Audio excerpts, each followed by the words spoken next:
The podcast on Haunted Hill will contain spoilers and swearing.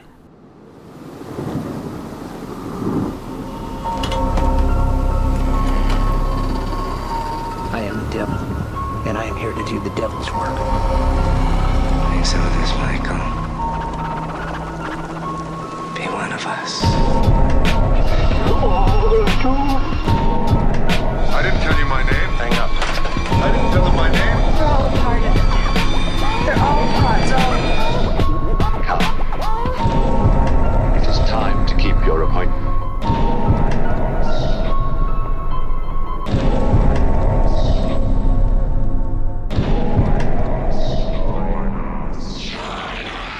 Hello and welcome to the podcast on Haunted Hill, episode 168. My name is Gav.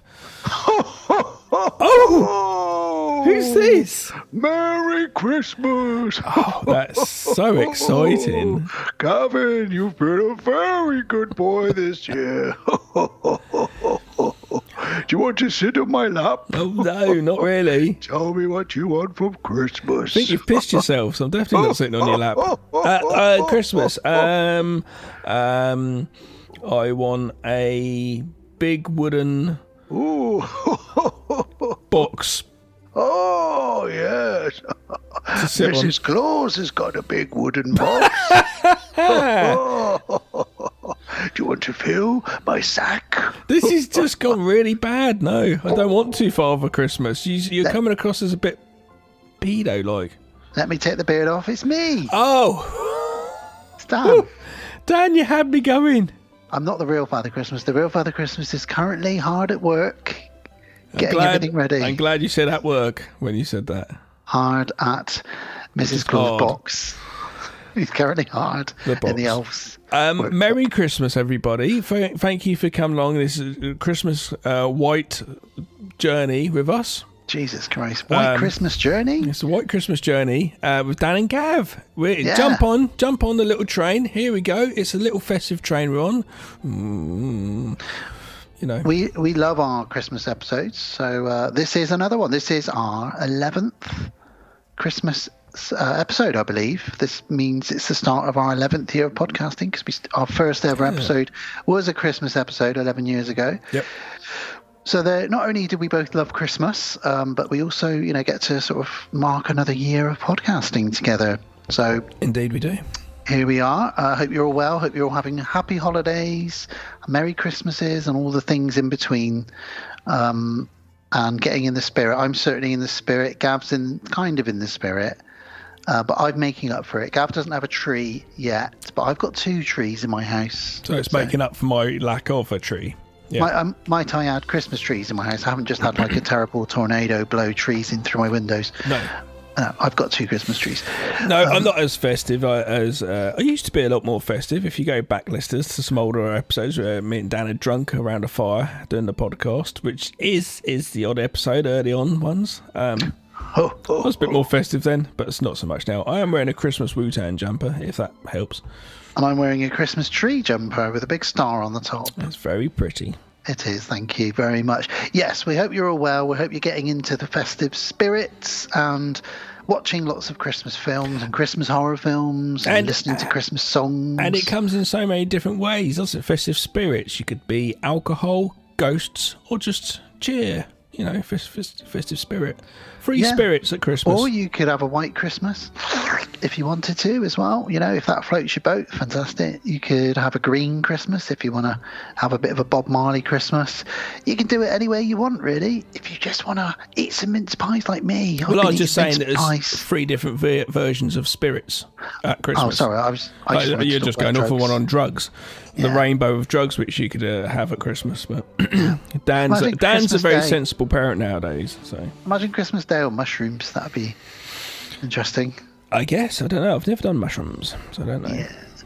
Well, we've already started, everybody. We hope you're well. Well, let's get into what we've been up to, what we're doing. What this episode is about is our Christmas episode. So, of course, our 2 main reviews are going to be festive themed. We're going to be covering 2 relatively new ones, actually. One of which is Violent Night from 2022. Yep. starring David Harbour. From known mainly, I'd say, Stranger Things. Yeah, he's done a few bits and bobs. He's Marvel now as well, but Hellboy. But yeah, you're right. And that is kind of a bit of Die Hard meets Home Alone with a little bit of John Wick thrown in. So if you like all of that kind of stuff and you've not seen it, you might want to check it out. But we will be getting into detail on it. And we're also going to be covering an even newer one, 2023's There's Something in the Barn, which I discovered last year. And I'm interested to hear Gab's thoughts on. Yeah. Because I really liked it, obviously, which is why we chose these two. So that's what we're covering. And along the way, we'll be throwing in some Christmas cracker jokes, eating some mince pies and candy canes. We won't be drinking any eggnog. And nobody's going to say, the blessing. The blessing. Great film. We covered that last year. Lampoons. I did watch, I messaged you about it, Turbulence. You did, yeah. Well, you talked about it on the last episode. Did I? Yeah. That's how rubbish I am. But that's set at Christmas Eve, so that's why it is, I thought I'd bring it up again. It just popped into my head then. I did watch a Bond movie the other night, Pierce Brosnan. I watched GoldenEye the other night. I've been lucky enough to not have a lot of work on, and the work I can do, I can have films on in the background. So I counted. This is going to come across as a bit mental. I've watched over 50 Christmas films so far this December, because I've just had them on in the background while I've been doing this, that and the other. But I thought I'd just quickly mention a few, the ones that are more horror related or more in our umbrella. So obviously I've watched the Die Hards 1 and 2, you got to watch those. Very excited that Alice has said to me, can she watch Die Hard with me, because she's never seen it. So I said, yeah, we'll watch that in a few days. Actually, I got a feeling Sarah hadn't when I first got with her. Possibly. That'd be great. Obviously, I watched Dark Angel again with Dolph Lundgren, because after reviewing it with you, I don't really remember it, to be honest. Yeah, well, I watched that. Just wanted to give everyone a heads up of a movie to avoid, The Mean One, which is basically like these Winnie the Pooh, Bambi horror films that are coming out. This one is about the Grinch, and if the Grinch was actually a killer killing people, and I gave it 2 out of 10. It was appalling. I did watch a movie. No, I didn't. I watched half a movie because I just didn't enjoy it and stopped watching. It's called Nutcracker. It's a new Ben Stiller film. I've heard it's awful. It's not fun. It's really weird. And guess who it's directed by? David Gordon Green. It's his first thing directing, coming off of Halloween films and coming off Exorcist. It was the last thing he directed. And because I was like, because the name came out, I was like, oh no. And I was like, oh, this is his like comeback to, popular films, normal genre comedy. And not fun. Not likeable. So I was like, oh no, it's a new Ben Stiller movie, a comedy at Christmas, great. And I was cooking a roast dinner, and I was like, had it on the iPad, and it's the sort of thing I would quite often sort of chuck on something like that while I'm cooking. It's quite nice to just keep watching it, going back and forth. And it just really wasn't enjoyable. Just wasn't fun. Yeah, I don't know what tone it was supposed to be. It's a bit more just kind of like, are you trying to pull my heartstrings, or is it just like you're making them unlikable? I don't know. These days, the only good Christmas films the new films that have come out that are new are Christmas horror films for me. It takes a lot for a new Christmas film to really grab me. I think Daddy's Home 2 is one of the last newer ones that I quite liked. Yeah. That was good. Yeah. I watched Better Watch Out, which is an annual watch now. We saw that at Fright Fest in the summer. I watched the classics, Silent Night, Deadly Night. I've probably Black still got Christmas. the candy cane somewhere they gave us. I threw that away in the end. I probably have. One film I wanted to mention, Christmas related, and then we'll move on to a few other bits and bobs, that I think we should probably cover one year, because I've forgotten how good it was, is Christmas Evil, which is also sometimes known as Better Watch Out, from 1980. Christmas Evil? Yeah, because we did New Year's Evil, didn't we? I thought we did Christmas Evil. And we did New Year's Evil. Oh, that's where I'm getting that from then. Right, yeah, okay. But we haven't done Christmas Evil's the one where it's got a really weird ending where you don't know if he's turned into Santa Claus, if he's died, if he's hallucinating. It's really cool and really weird. Is that English? No, it's American. 1980. Okay. Christmas morning, he sees his mum banging Santa, and then when he grows up, he just goes on a killing spree. Because his mum bangs Santa. Yeah, he glues a beard to his face. What if his mum's single and horny, and Father Christmas comes, I've got a donation, and she's like, oh, I quite like bigger hairy men. I mean, can I have a donation? And she's like, I'll give you a donation. Get in here. Jesus Christ. But she is a lonely lady, and she needs pleasure as much as anyone else does. Little Tommy has his little trucks to play with. She doesn't. She wants Santa's truck. She wants Santa's truck to play with. Well, I was excited because this December, we also got a Friday the 13th thrown in. Did you manage to watch a Jason? No. I to be honest, I haven't been able to watch much movies really. Been busy doing stuff. It did make me though want and yearn for a Friday the 13th set of Christmas. Yeah, that would be good. Just have it set at Christmas and that. Funny you say cool. That. Yeah. Because I watched Jason X was my Jason of choice for this. The lake would be frozen over. And apparently Jason X was originally going to be set at Christmas / in the snow. Yeah. They were really trying to push for that. And the studio said, no, we need to do something very different from the usual, Camp Crystal Lake, which is why it's all set in space. But yeah, originally that was going to be set in the snow and the ice. But there are those never hike alone and never hike alone in the snow. If you've ever seen those fan films on YouTube, they're really good. I know them. I'm not sure if I've seen them. They're really, really good. But yeah, that was just a day away from Christmas for me for that one to watch Jason X. And then I also watched a brand new film. I say brand new. Sorry, listeners, to all the little metallic sounds that you get every once in a while, like springs and things. It just seems to be my setup now. It's not. Look, I'm like RoboCop, and Rob's when got, I move. RoboCop. RoboCop. I was going to call you RoboCop. Rob, an Irish cop. Rob O'Cop. Hello there. RoboCop. I'm RoboCop. Gav's got a prosthetic leg. That's what is really happening now. Lots of springs in it. Yeah, today I watched Scream 6, the newest Scream movie. Now, you think, well, bloody hell, they've made 6 of them now, because the first one obviously is a classic. The second one, in hindsight, probably isn't, but it's got that nostalgia because it only came out a year after the first one. And that's the problem is they saw money, so they rushed a sequel through. 3 and 4, I don't really have much. I like 4. Three's got some all right bits here and there. I like the Lance Henriksen, the producer, and the actual making of the stab. I think that's quite a fun. Yeah, is that 4? Is it? Yeah, 3. Yeah. That's 3. 3. Yeah, 3 is my favourite out of 3 and 4. Well, when I watched 5 last year, I was incredibly impressed, and I've actually said, I think at the time, and I'll say it again, it's my second favourite Scream movie after the first one. 5 was really, it didn't have any right to be as good as it was, but it was really good. Scream 6. Just say, I know you're about to get on to saying, I didn't like 5, went to cinema, I forgot I'd watched it pretty much. Well, no, yeah, I couldn't remember what it was. Which, and that's fine. I think you should probably revisit it because it is really good. I tried to revisit it. Charlie White said to watch it, and yeah, all right, we started watching, got about 20 minutes into it, and Charlie said they were bored, and we turned it off. I was like, I have no interest. I felt like it might be the wrong demographic, but I can't remember any of it at all now.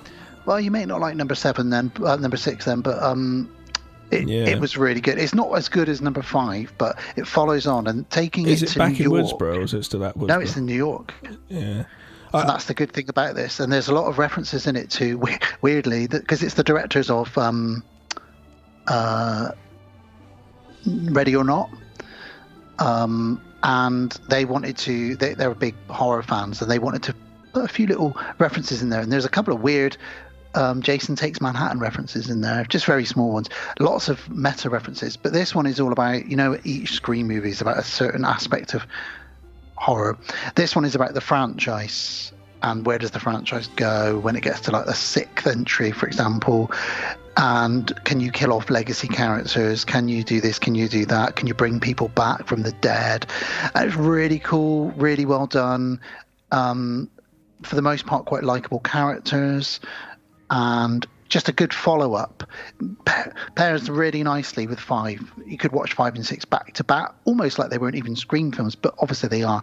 What is different about number 6, though, is they really take the gore and the stabbing really quite nasty, and more so than you've seen in any other Scream. There's like one scene where a girl's getting stabbed in the stomach, and then Ghostface starts slicing up, and you start seeing her intestines coming out a little bit, and you're like, oh, Jesus Christ, that's... It's a shame that Neve Campbell isn't back, but she is back for number 7.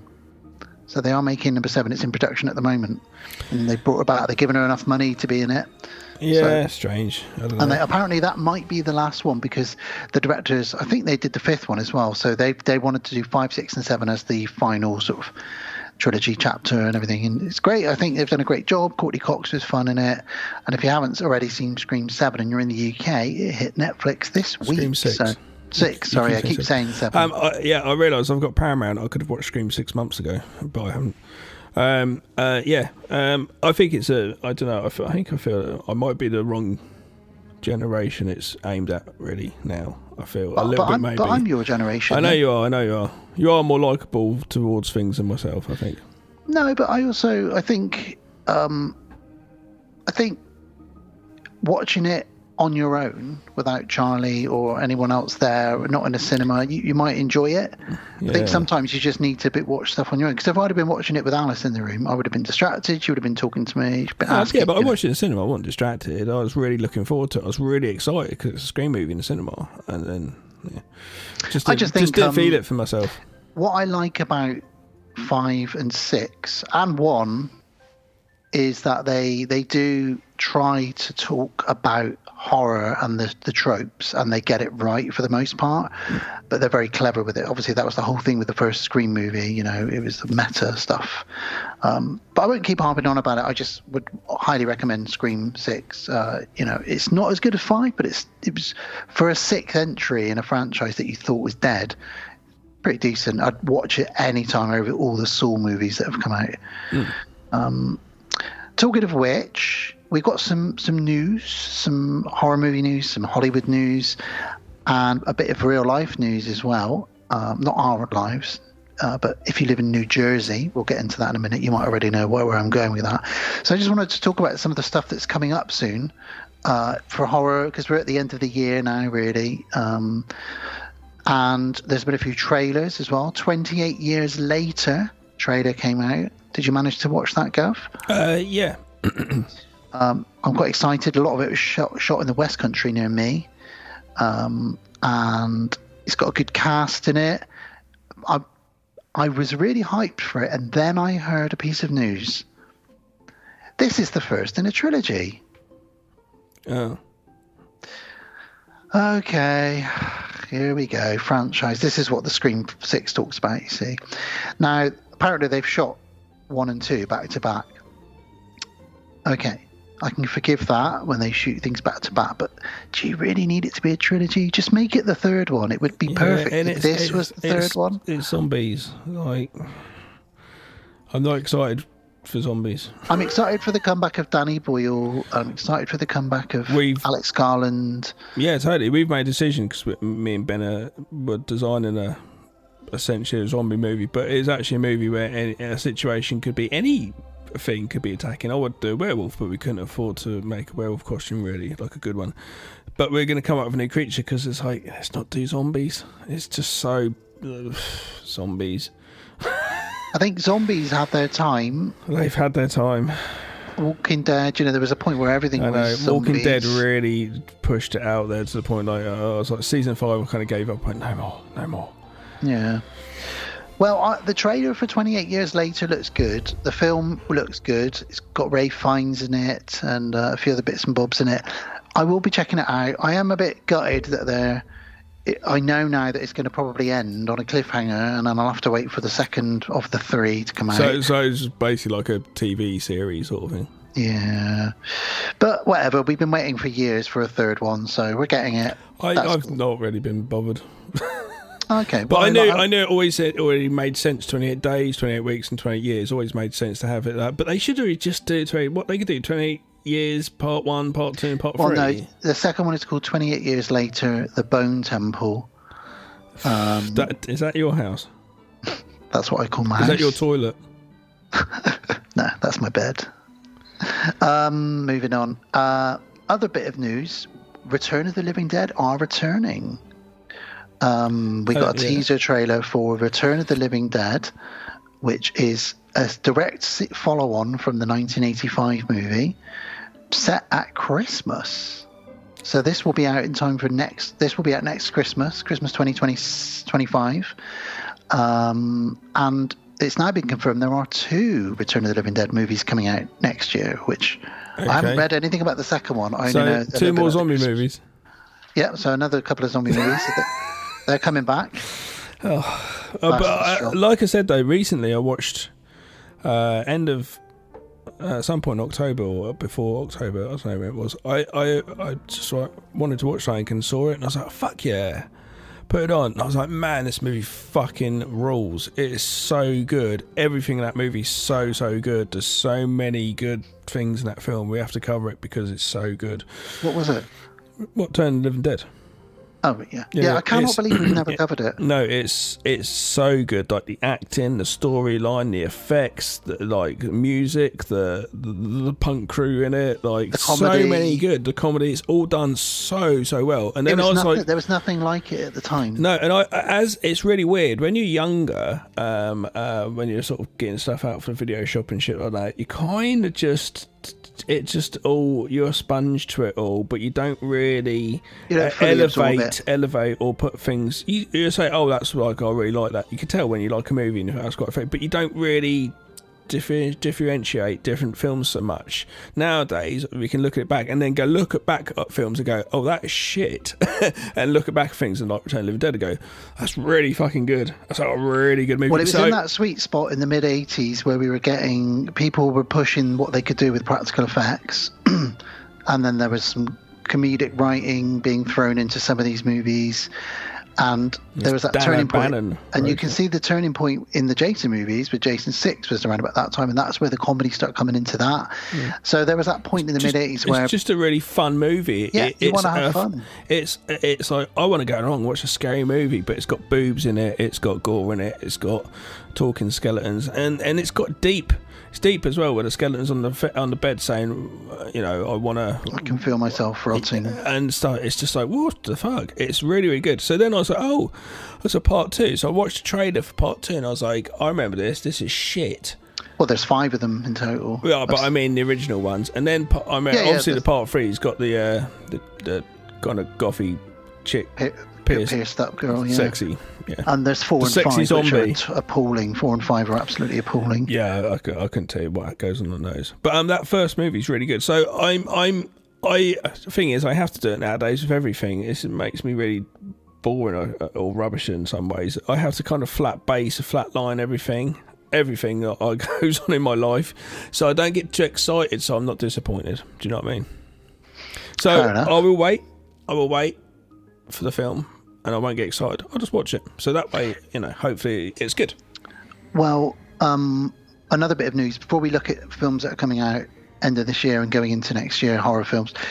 Quentin Tarantino recently said in an interview, exclusive to that interview, and they were very excited, I've written a TV show. Yeah, he has, yeah. 8 parts, and I'll be directing every episode of it, and it'll be out streaming. So as soon as he's finished up on that, you can imagine the bidding wars between Prime, Netflix, and whoever else, Apple TV. Everybody will want to try and grab that. Yeah, because everybody's going to watch it. Is that his way he gets around not directing movies anymore? Start directing TV. Well, he's got one more, hasn't he, in the can? But whether he does it or not, he keeps talking about doing it. He says, I think he's going to end up doing a sequel to one of his previous films. Wait, is he? He really wants to do the Kill Bill follow-up. He was doing the reviewer, no, the critic, and it was going to be called, and he's stopped. He decided not to.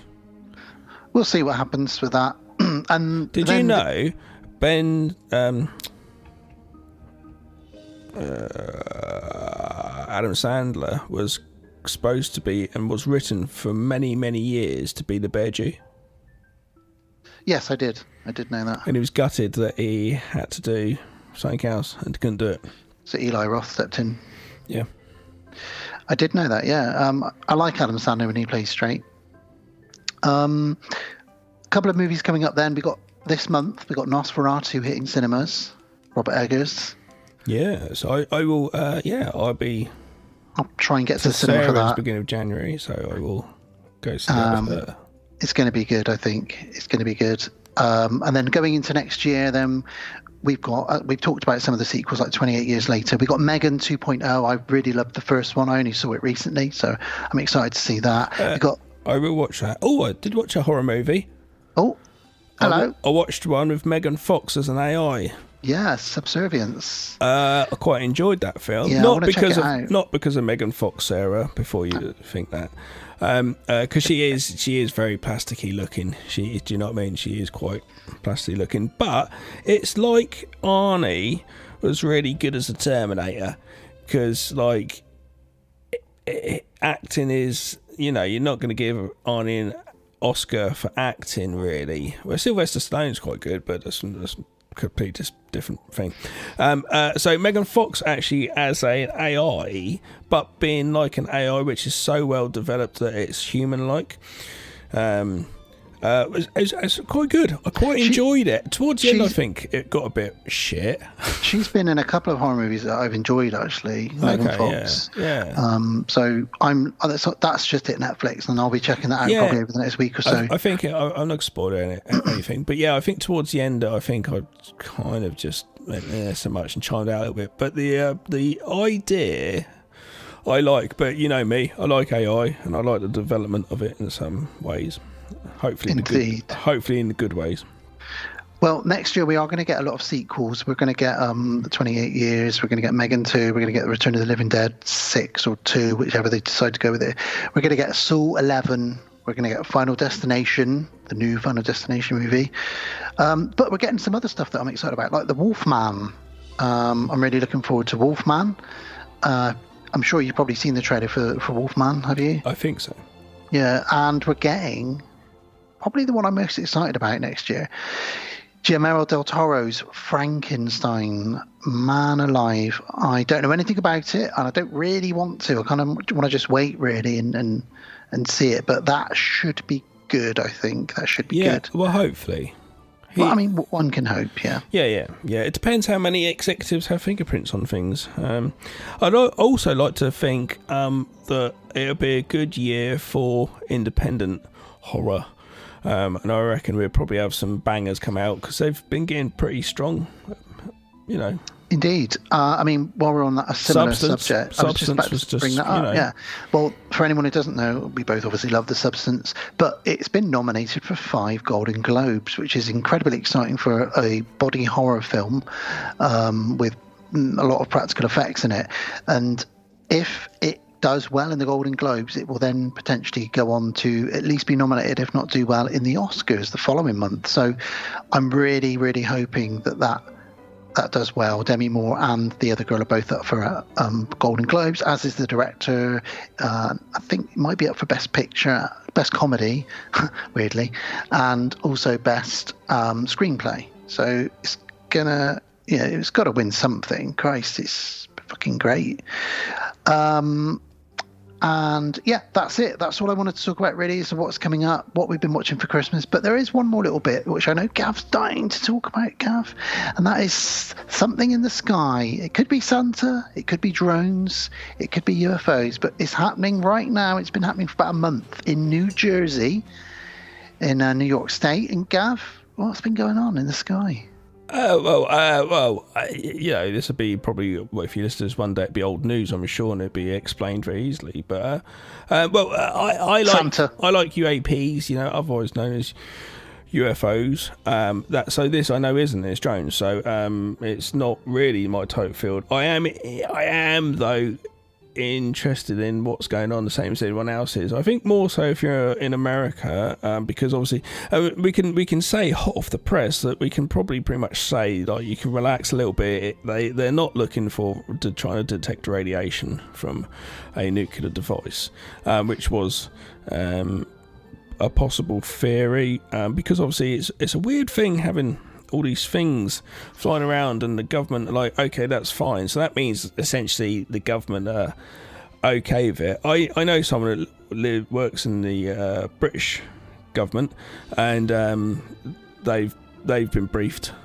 So I think just it's probably military, more than likely.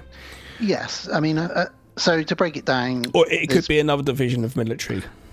To break it down for anyone who doesn't know, there's been over 1,000 reports / videos, and that's a lot of things in the sky. Well, drones no, more than 1,000 reports. About 1,000 drones which have been seen. Oh, 1,000 videos, though, I meant. Okay, cool. Yeah, because many reports, I think it's thousands. People are saying some of them are as big as small cars, which they look like they are from what you can see. And then there's other reports, and I've seen the videos of these, where they put like a green laser scanner, and they're scanning people, they're scanning cars, they're scanning buildings. It's almost like they're searching for something. Which is one of the theories. One of the theories is they are searching for something, and because the government aren't worried about it and telling you not to worry about it, they know about it. Because they know what. Of course they do. Yeah. The only reason, if the government's not telling, but everybody can see it, is either a diversion before something very, very major, or they are. Where's my train of thought gone? You carry on. The other theory is that they are testing the waters to how people would react to there's always such, that. Because it is weird, and some of them are very big, and it probably is quite scary if you're out walking the dog in the dark at night and you see, especially the ones where there's like 12 of them in a row doing like strange. But we know that drones are very advanced and can do crazy things. You know, I've seen some of the drone shows in China, and when Deadpool and Wolverine came out, they did like a whole display out of thousands of drones. There is a video I did see earlier of like there's a drone just doing the flashy lights, doing the drone thing, because that's another thing, they've got flashy lights, which is a bit of a weird. It's not really trying very sneakily, but it's letting everyone know we're here. So an orange light just comes up, floats around, then goes towards it, then shoots it out the sky. Which is really bizarre. But there is also, the chance that they could fake a UFO thing. The government could, really, as a misdirect, like a magician. Look over here, guys, because something major is over here. Don't worry about Jay-Z and P. Diddy. Look at these UFOs.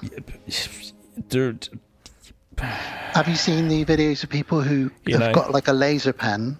I've got a laser pen. And well, if you see one of these drones, they're legal. I mean, I haven't. If you point your laser pen at these things, they point back at you. They point a laser back at you. That's another weird thing as well. Unless it is UFO and it's a bigger force field and it's just reflecting off it back to you. I think Neil deGrasse Tyson, I trust everything he says, and he's told me not to worry, so I'm not going to worry. I don't think it needs to be worried, and I think it will be a no at some point. But yeah, it's a weird one, but apparently, they have been seen over military bases for the past few years at Christmas time. In the UK as well. Yeah. I mean, the last thing I'll say on it really is when there was something to be worried about, which was when those weather balloons were appearing all over America. There was 5 or 6 of them. Yeah. They got shot down immediately by the US. That's it, and that's why I don't know why it's really that confusing to know if it is the government or not, because surely the government would just put a stop to it, because you're not going to let a spy just wander up to you with a photograph or take photographs on the ground or something of a military place, and if it is spying, they're going to take it out, so they know what it must be doing. But for us our brains where we love fantasy and horror and science fiction, it's exciting to look at the news daily and just keep on top of what's going on. Donald Trump's going crazy with it, with wanting the government to say what it is. He's just like, get me in there, get me in the presidency. The one thing I'm looking forward to about him getting back in is he's apparently going to release lots of stuff. That is the thing with Donald Trump. At the end of the day, the dude's a businessman. He's going to go in there with business tactics. That's how he's going to do it for the next full term. And the other thing he's going to do is, because he also is a sort of dude who goes down the pub and has a drink at the bar and talks a lot. and he leaves stuff in bags on bus stops. That sort of thing. And he's definitely going to be like going, fucking, look, I've seen this is going on, that's getting me like, yeah, cool, bring it on. We want to know these things. So like in some ways, having like this crazy cowboy figure of Donald Trump running the things is going to bring some things which wouldn't if it was just the norm. Do you know what I mean? And I don't want to turn this too much into your other podcast. Okay, yeah, sorry. I thought you'd say political, which we never do anyway. So but the other thing, the timing for this is weird because for the last couple of months there's been lots of court cases, televised court cases where they've been doing hearings where they've been given evidence of UFOs and bodies that have been found at crash sites and stuff like that. I'm sure you've seen, I know you've seen a lot of these, where people are like, oh, I'm not allowed to talk about it, but I can tell you this much, then. So it all ties in with the timing of that. At the end of the day, though, you've got to just take a stop a minute. If you're reading, because you could just turn all the news off and just ignore it all, and you're probably nothing else will happen anyway. And but if you do, and something major comes out, you do need to stop and look at and think for yourself before you go, oh my god, and share it on social media. You need to stop and go, well, is that really a UFO? Like, come on, do you know what I mean? So do listen to your soul when you see these things, your inner self, and know what's correct and what's not, and do realise that some things could be a misdirection from certain media outlets and stuff. Let's end it there because it's getting all like my other podcast, the High Strangeness podcast with me and Sarah. There we go. Well, Merry Christmas. Ho, ho, ho. Merry Christmas. Let's hope it's just multiple Father Christmases. What's the difference between a snowman and a snow woman? Snowballs. You got it. Ooh. There's one of our first Christmas jokes. Well, there we go. Let's have a trailer for A Very Violent Night, Captain. Let's do it. You ain't driving, are you? I steer a little, but the Ranger do most of the work. This is my 4th year as a Santa. How about you? I started the whole damn thing. Ho, ho, ho! It's Christmas! We decided that you could have one gift. Early. What is it? That is a direct hotline to Santa Claus himself. I can talk to Santa. All right, revelers. Welcome to your worst Christmas ever. Let's go!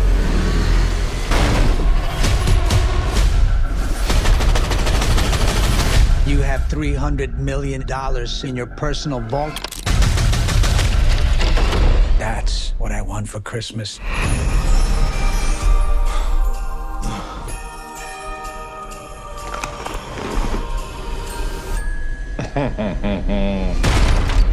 I don't want any trouble, okay? Something's gonna scooch up that chimney.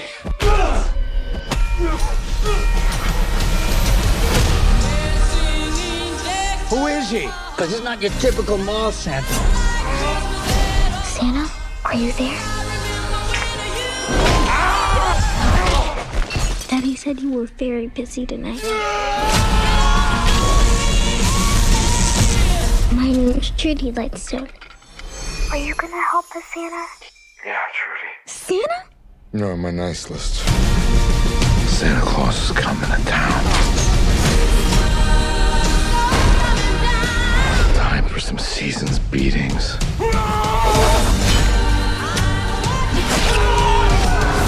Who the hell are you? Boss, what if he really is the real? There's no such thing as Santa. These bad men, they're all on my naughty list. Naughty. That's naughty! And what do you do to the naughty ones? I give them a lump of coal. Where is it? I gotta watch. I believe in you, Santa.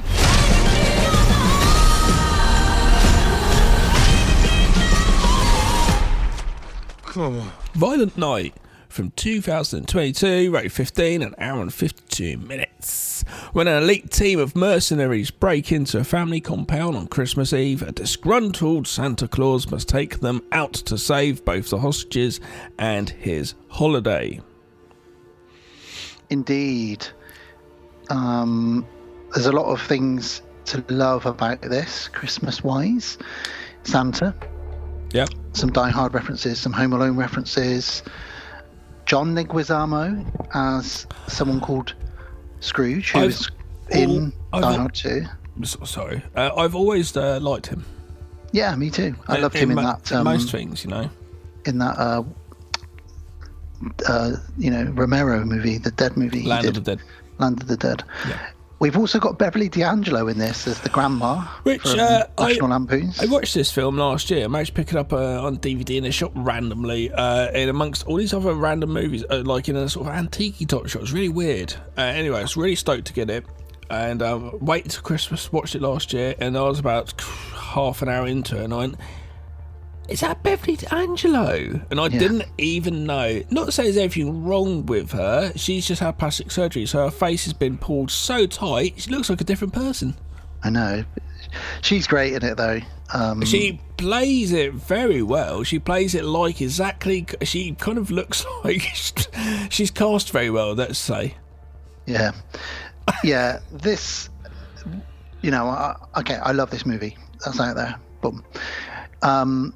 What I love about it is it gives me the same feeling that movies like Home Alone, Jingle All the Way, A Christmas Story do, because they manage to hit like a Christmassy sentimental nerve in me. But this does it at the end. It's almost a bit too cheesy, but I'm there with it. It is a bit fucking cheesy, that end. But I'm there with it because I've been watching Santa sledgehammer bad guys' heads in, and what I noticed on this, my second viewing of this, because I bought this last year as well. I just bought it because I knew I'd love it, and I probably will watch this most Christmases moving forward. But this time around, I noticed there's a lot of Jackie Chan references, or that style of fighting anyway, because Santa would just pick up anything around him and use it, like John Wick, I guess, that kind of thing. And I know there are links to the John Wick, the studio that does some of the John Wick and the martial art films that are linked to that. So I think somewhere in my notes I say that, if not this, the next movie, but I don't think so. So I think at some point I'll say Jackie Chan. For that reason, it's a lot of weapons picking up, things around to be used as weapons. I think ice skates on the hand, that kind of thing. I think the film should be a tight 90 minutes. Personally, I think they should just cut something out of it. I don't think it's too long. It gets to a certain point, it does just kind of drag a bit for myself. That's just me. That's just my own opinion. Apart from that, it's a fun film. The first time I watched it, I went in it blind, so I was actually kind of thinking it was a person who is actually a Santa Claus dress up and has a wronged thing happen to him and ends up doing a John Wick. So when I watched it and it's actually Father Christmas, I had to go, oh, so it's kind of like that Mel Gibson movie.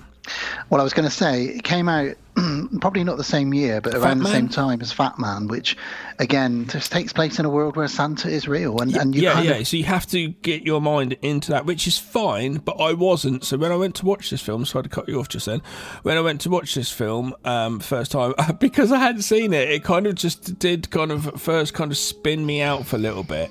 Do you know what I mean? Yeah. I had to find my feet with the film, so to speak. This time round, though, it's different. And so this time round, I think I enjoyed it more. I was just like, I knew what was coming. And it's such a nice, it's done really well, this film. It's a really good mixture, very, very subtly lovely blend of action and comedy on par of each other. It's really well done. And yeah, there's a little bit of drama and a bit of a storyline to it, and like a bit of Christmassy feels to it as well. So it's really well done. It's really well cast. It's well produced. All the bad guys are memorable in it. All the everything's henchmen. good. And I tell you one thing: the best thing in this film, the absolute best thing in this movie, is the composer. The composer's a fucking genius. I looked him up. About that. This composer, basically, they said, well, it's obviously Die Hard references, and it's basically we've taken actually parts of Die Hard sequences and we're just going to use them, and which they do. Snow skis, John Leguizamo, the team even turning just up at the end the to breaking down, baddies. talking about what's going on. It's the exact same time, which is fine. At first, I was a little Icicles. bit. The first time I watched, it, I was a little bit like, oof, but that's Die Hard. So I think I went in it a bit more grumpier with it. Scrooge more style, Grinch more style with it last time, but this time I was a bit more happy. Because I knew what was going. But the composer is absolute genius, because there's parts of Die Hard 1, which is not parts of Die Hard 1. Basically, the composer of Die Hard 1, I can't remember who it is, would just use little things like jingle bells here and there, just like actual jingle bells, not the song, and little sound effects like that, Christmassy things, which we know, bells and stuff like that, ching, ching, ching, and you'd have that sort of stuff. The person has done this. Then later on, when the snowmobiles come along, which is very much Die Hard 2, when that happens, there's a little piece of instrument in the score, which is the same instrument which would be in Die Hard 2 score. And I was like, that's fucking genius. And I could really hear it. That's fucking genius. So composer, hands down, is the best thing in this film. And also the soundtrack, and I've listened to the soundtrack separately. If you listen to the score, it is well-known Christmas songs and carols, but done in a dramatic sort of movie score style. I'll get the best example of that, and spoiler alert, but you already know what you're getting into with us. When Santa kind of dies at the end, that scene, it's very dramatic music, sad music playing, but if you listen carefully, it's actually just Silent Night, but done in a very different, in a movie score style. And it's the same when he's like beating people up and stuff like that. If you listen to the music, it's done I can't think of it like White Christmas or these classic Christmas songs, but they're done in a movie score style. And on top of that, there's lots of contemporary good Christmas pop songs in it as well. I loved hearing I Wish It Could Be Christmas Every Day over the end credits, which was picked by Lily Allen, the pop star, because she's married to David Harbour, who plays Santa in this. Is she? Yeah. Lily Allen and David Harbour are married. They don't look. I don't see those two together. I know, but it is what it is. He's a very funny, charismatic guy, I think. That's really random. Another reason I love this film is the opening scene takes place in a house. Bristol. Oh. It says Bristol, the United Kingdom. Oh, cool. I didn't catch that for some reason. The reason for that is for Santa to already been delivering presents, and the timeline, and the difference in time, because it's the afternoon over in America where the family are preparing, and that's why they kind of said it. And so they said it somewhere in the southwest, and they just picked Bristol as the city. So the opening pub that he's in, even though everybody in there sounds like Cockneys, London Cockneys, but it's in Bristol. I thought it was an English bar in America. I didn't think at all, because then he goes on a roof, and we don't have flat roofs it says so much, Bristol. really. All right, Bristol. It seems very American, but okay. It probably was shot there. But, yeah. It just seems actually, weird. I got a feeling that the exterior shot was probably in Bristol. Maybe. Couldn't tell you where. I don't know. But yeah, you can just look on IMDb and say, "Oh, I can look now." Well, you do that, and we'll get started on it. Well, you already know that Gav and I like this film. Like I say, I wish it was a nice 80s action tight 90 minutes. Yeah, so it's probably 10 minutes longer than you'd like it to be. No, it's an hour and 50, so I'd like it 90 minutes, an hour and a half. For me, it doesn't outstay its welcome, because we've already touched on it, but the cast are all great. Even the bad guys. The little girl that plays Trudy, Leah Brady. Normally kids in films can be quite grating, but she's really good in it. Quite sweet. Yeah, it was all shot in Canada. Oh, there we go. And I also really like some of the side characters, like the guy that's the action, Jean-Claude Van Dipshit, as they call him at one point. He's great in it, and it's just fun, and it doesn't hold back on the violence, like, you know, shooting people in front of their kids, trying to get somebody's nuts cut off in front of his kids, you know, that kind of thing. It doesn't hold back on the violence at all, really. No, not at all. No. And it's just very refreshing, really. And I read a really funny comment on Facebook from one of our supporters and friends, Keith Huckfield. Shout out to Keith. We don't give you many shout outs, Keith, but Keith said he thinks it's really funny that people will turn up their noses at films like Rambo, Lethal Weapon, Die Hard. They're not Christmas films. They're action films. But then people really recently have started embracing these badass Santa movies like Fat Man or Bad Santa even, or this movie. It is funny that people have only really started embracing action films. Action films can be Christmas films, and vice versa. Christmas films can be action films. And it's like I said, it's if they're set or themed, or both. That's the difference, where Die Hard isn't themed a Christmas movie, but it's set at Christmas. Yeah. But you do have in the score Christmas bits and bobs, like the bells, like I said earlier. And the whole thing takes place at a Christmas party. You know, there's no question about that. It's set at Christmas. I think First Blood, is pushing it, because it's nothing to do with Christmas, and really you only see a Christmas tree, but no one really talks about Christmas in it or anything like that. You know, Lethal Weapon, yes, okay, it starts off again very Christmassy. And that all. It's that like is... Jaws the Revenge. That is set at Christmas, but it's not really Christmas themed. Why did you sound a bit Michael Caine then? Hello. That is set at Christmas. Hello. Well, my name's Michael Caine. So there's a fucking shark coming here for Christmas. A shark bit off my knob. I said, "Oi, you shark, fuck off." There you go. And I did see Santa Shark a few years ago, which is awful. Yeah. But anyway, Violent Night. Should we get into it? Let's do it. Merry Christmas. Well, yes, we start off with Bristol, England, like I say, and it's Christmas Eve. Yeah. Santa's in a pub. David Harbour sat in the pub. He's drunk. Gav. You got a couple of. It seems to be a couple of. This is why I thought it was, because the other guy is a dress up Father Christmas. So you got a couple of them at the bar. A woman. They're all kind of pissed. Yeah, another Santa comes in, a fake Santa, and he says, "Oh, here you go, buy my friend a drink." To the barmaid, and she's like, "Oh, he's had a laugh already, but okay." And he says to David Harbour, "How long have you been Santa?" And he just sort of goes, "It's too long." And obviously, it's been about 1,000 years for him. Yeah. And he says, "But I don't know, fucking kids." He actually hates kids, really. He says they're so fucking expectant and ungrateful, and most of them just want cash. Yep. This might be my last Christmas, to be honest with you. You know, I'm not really feeling the vibe anymore.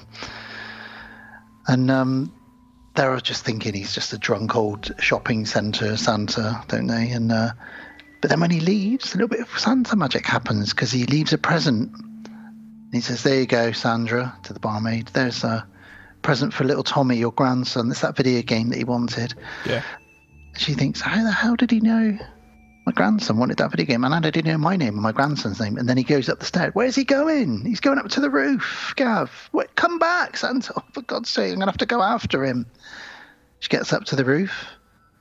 What does she see in the sky? She sees him flying away with his reindeer.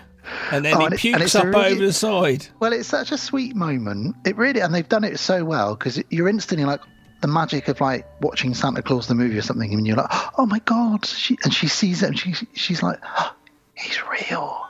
And then as he flies past her, exactly as you've just said, he chucks up all over her face. She still kind of smiles after the shock of the puke, so it's got chunky puke on her face. But no one's going to believe it. Is it special though?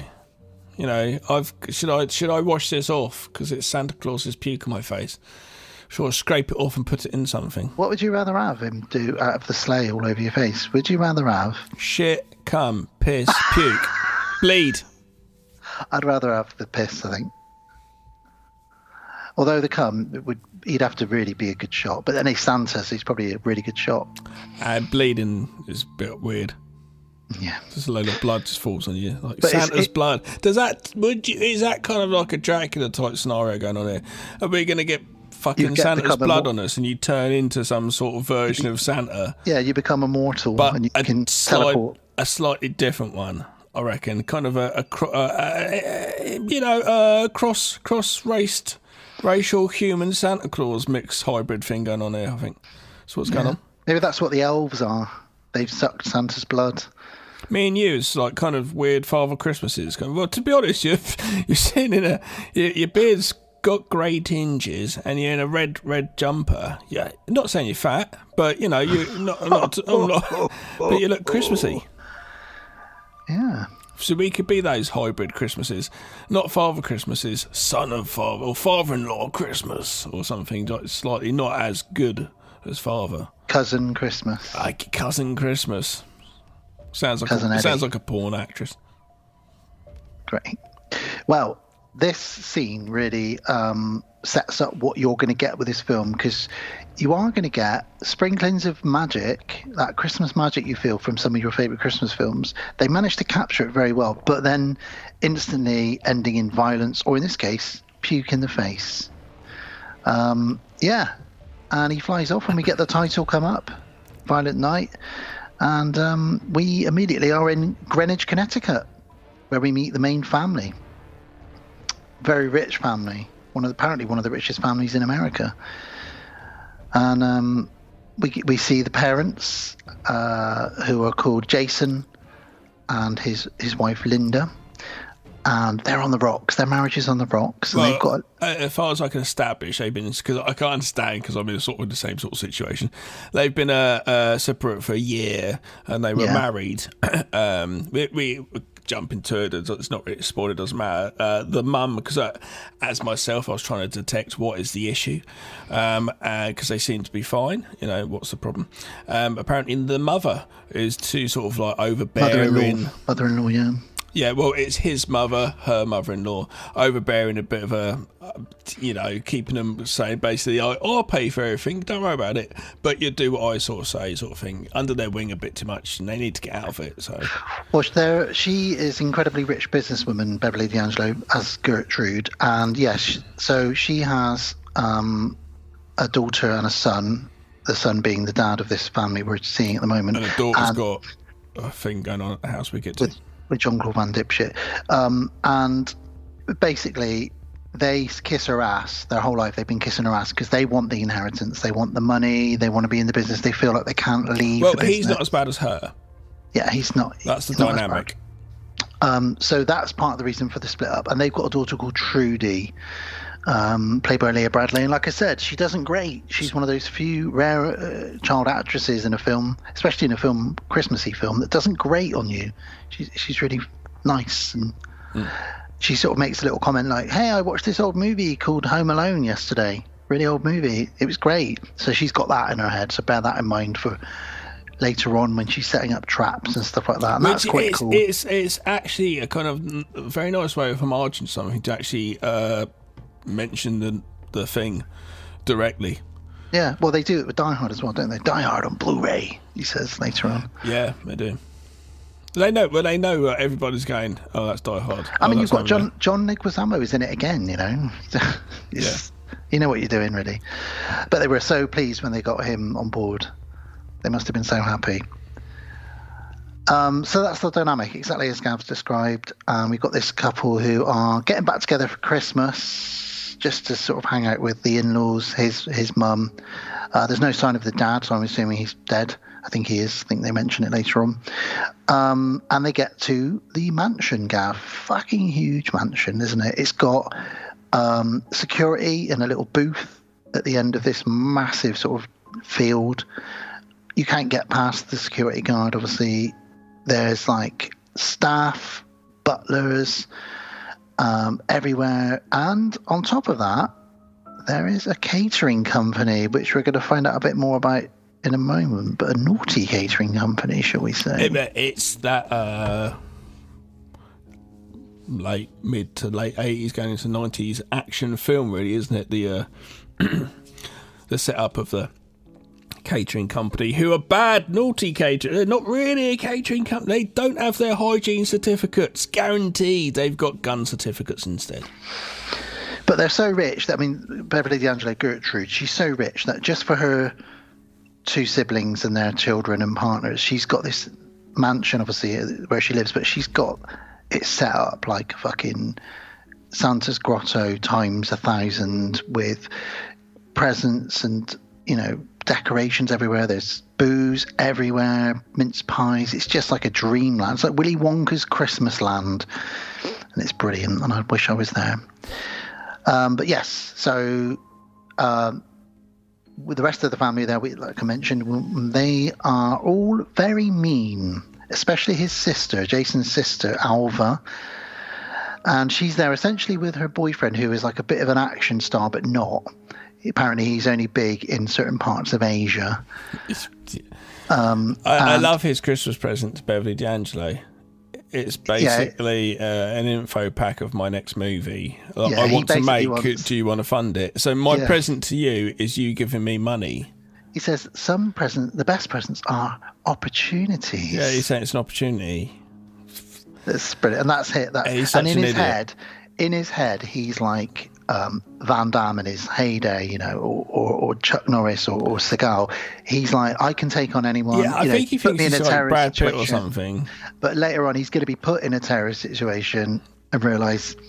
Jumps out the window. Although he does a couple of moves. Not really. But he also bursts out the window crying and running off. Yeah. And then we get just seeing the caterers do get a throwaway line, which obviously is going to be a foreshadowing, where she says, "You're the worst catering company," just as the camera's kind of passing. And we should also mention that Jean-Claude Van Dipshit's white girlfriend, Alva, the sister of the family, she's got a son from a previous relationship who is called Bert. Bertrude is his real name, apparently named after his grandma, Gertrude, because she's such a butt kisser. But then Trudy's real name is Gertrude as well. So they're all butt kissing their mum so much they've named their children after her.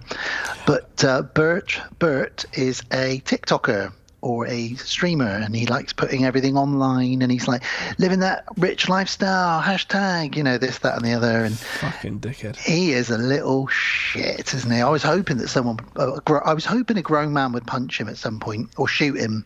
Yeah, because but he plays it so well. The kid who plays him plays it so well. We both don't like him, so yeah.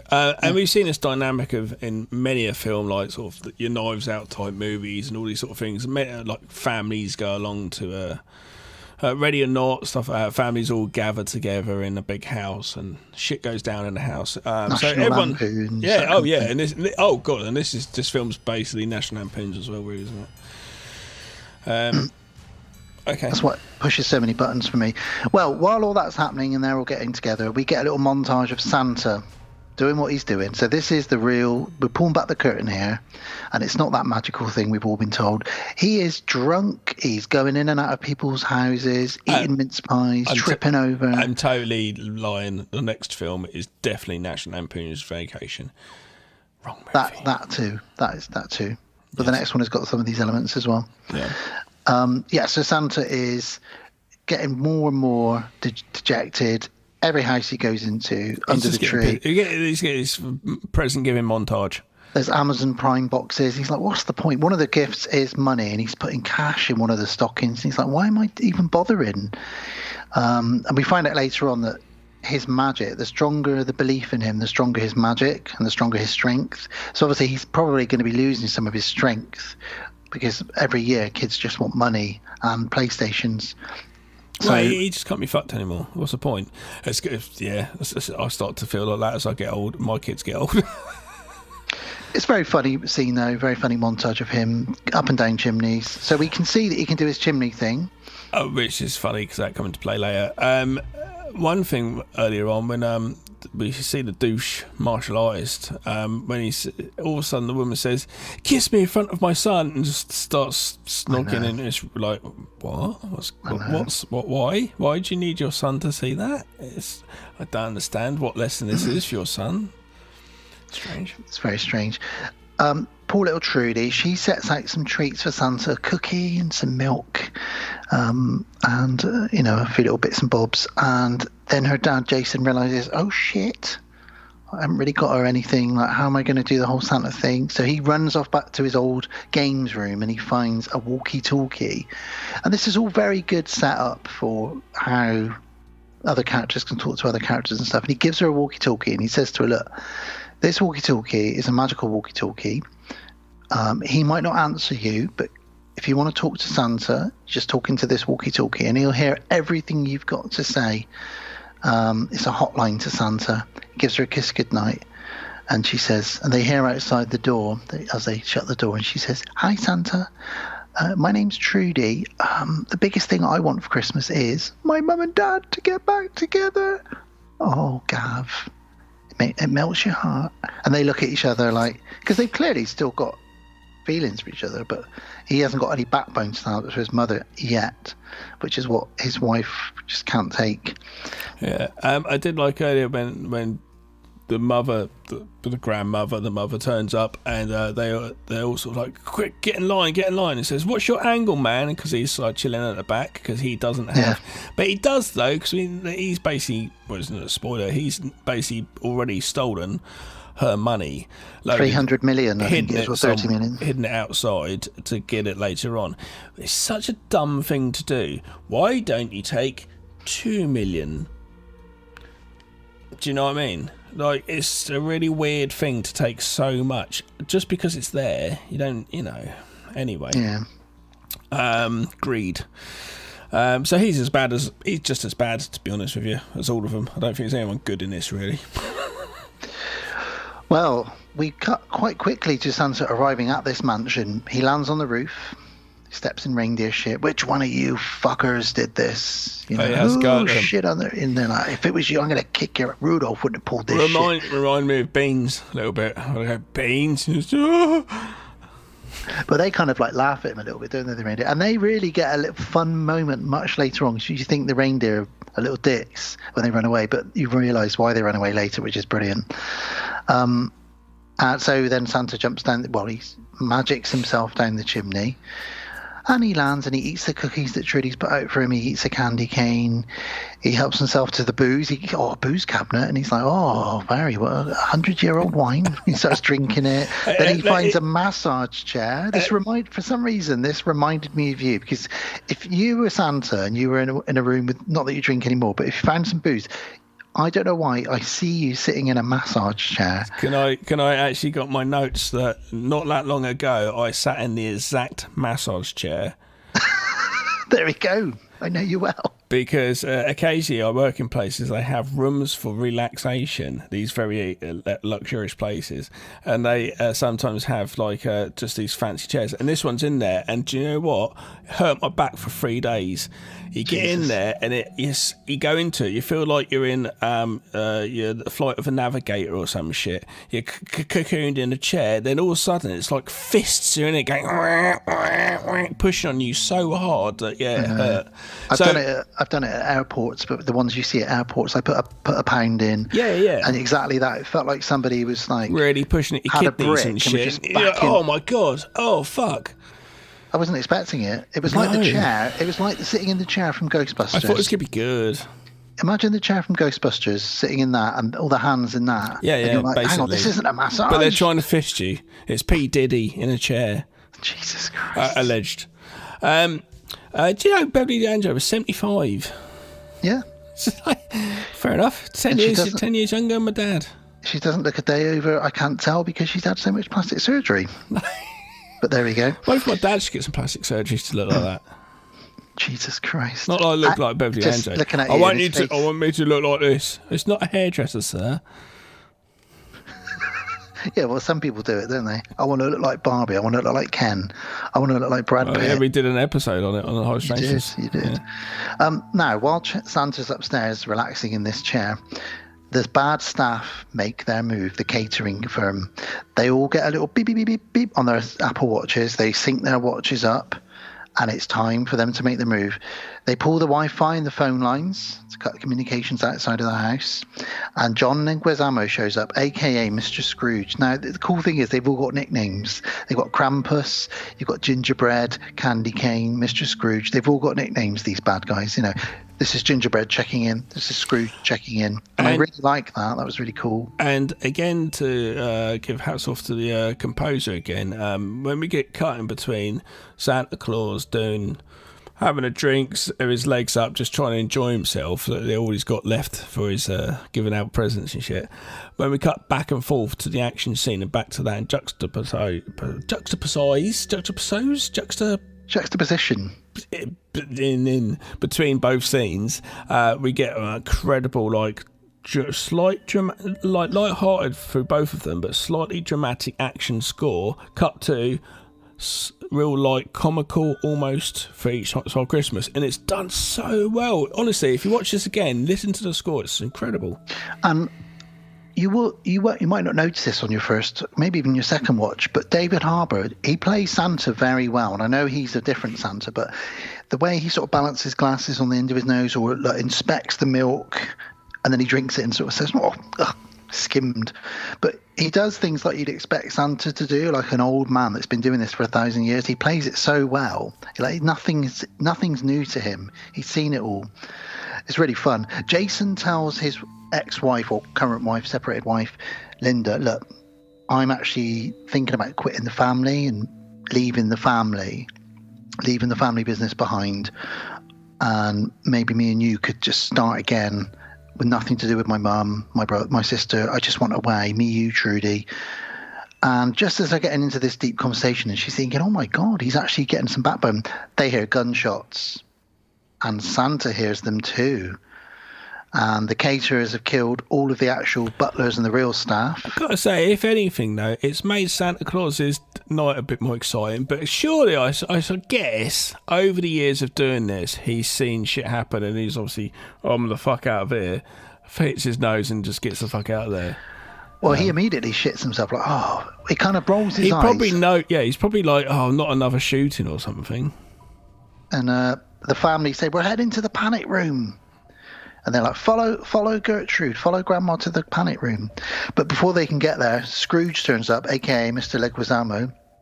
He takes out the bodyguards and he drops the line, "Bah humbug, motherfucker," which I'd loved Samuel L. Jackson. Imagine him as Scrooge in this, dropping lines like that. Mm-hmm. That would be great. But he pulls it off, and Santa decides, well, what shall I do? I'm going to have to scope it out and see what's going on here. So he peeps downstairs and he sees all these armed men and women and he thinks, oh, do I help them? Do I not? I'm supposed to be the good guy as Santa, but I just kind of want to get on with delivering these presents. By the way, John Luke, what's his name? John Leguizamo. Just call him Scrooge. He's called Scrooge in this. All right, Scrooge. That's okay, John. Just Johnny Scrooge. Be his punk name. Johnny Scrooge. His gangster name. Hey, Johnny Scrooge has got it. He's the one who ratted us out. Wait, are you in that film in Home Alone now? I guess so. Keep the change, you filthy animal. He's gone to the Gatehouse, sort of Gatehouse LL Cool J hangs out in Halloween H2O. And it's shot. He shoots the security guard, and he's basically coming in that way. So the caterer's already in there. He hasn't done the ruse of being a caterer. He's just walking in as the boss. I felt like there was a bit of a Die Hard reference there because that, and he happens to be black. The guy that he kills is called Al. And again, I've got. But there is a resemblance as well. And if you're not picking up on it like I did, subconsciously, because you're hearing the same little sounds, exact same instrumentation of Die Hard score at the same points as well. Because did it earlier as well. Another point. At the same point in this movie, at the same point in Die Hard, you subconsciously could be thinking, Die Hard. We get an explanation now as to why Santa can't leave as well, and whether it's because he's drunk or whether because children aren't believing in him as much, he cannot magic himself out the chimney. So he's got brewer's droop. He can't magic himself up the chimney. Why can't he do it? Because I said it's either because he's drunk or because the children don't believe him. He explains later on, if children don't believe in me as much, then I lose some of my strength and my power. So why does it come back later? because they say they believe in him. But what if he goes into a house generally and he gets down there and it happens, but everyone's Well, at the asleep? moment, You have to wake him up and say, "Believe in me," and then He goes hasn't up met it. anybody all night that believes in him. It's just Amazon parcels in houses and money, asking for cash. So it's getting worse. Then And this is the first time it's got. he's going to speak to Trudy soon, and he's going to realise there is still at least one little girl out there. I think then they should have played it where he was a bit more shocked when he couldn't get up there. Well, he was just going fuck. Yeah, like, yeah, but touching he's his nose. playing it like it's happened before. I think he should have played it more shocked. Yeah, I get that. One of the machine gunners sees him. Hey, you, get down here. So he goes down. He headbutts him, and they get into a big scrap. It's a fairly decent fight because you look at him. Obviously, he's in the Santa Claus, so he's got padded and stuff. But he's a big old fella. Yeah. He's even if he doesn't know martial arts, if he picks you up and throws you, it's probably going to hurt. Well, that headbutt alone almost knocks the guy out. Yeah.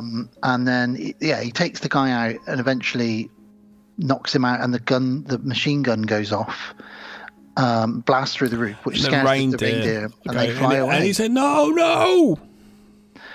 Yeah, and it's very Jackie Chan style, this fight scene. You know, he's grabbing everything he can around the room.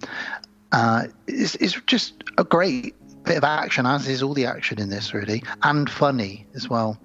He ends up stabbing him and throws him out the window, but he gets pulled out the window as well. The guy dies, and he looks up, and the bad guy's been impaled on an icicle. So we've got another little Die Hard reference there. And yeah, he's already killed one of the bad guys, a bit accidentally, but he's killed one. So strike one for Santa. Impaled on a thing. He ran out the window, and luckily he didn't fall on it as well and impale himself. But this dude did, and he's dead. And Scrooge now doesn't hold back in the next scene. This house must be so big that every time these things happen, nobody else hears it. No one really heard many of the gunshots. A few people heard it, but which is crazy. Or the massive fight. Well, John Leguizamo, a.k.a. Scrooge, introduces himself to the family now. He walks into the room singing Violent Night, Gory Night. And Gertrude says, "You must not know who you're dealing with." And he walks straight up to her and punches her. So straight away, boom. And while this happened very quickly, outside, Santa's going, "Should I go or should I stay?" And he starts to walk away, and he goes, and goes and has a look through the window and kind of sees what we describe now is happening. Yeah, he sees Trudy, he sees that there's bad guys in there, and he thinks, I can't leave her.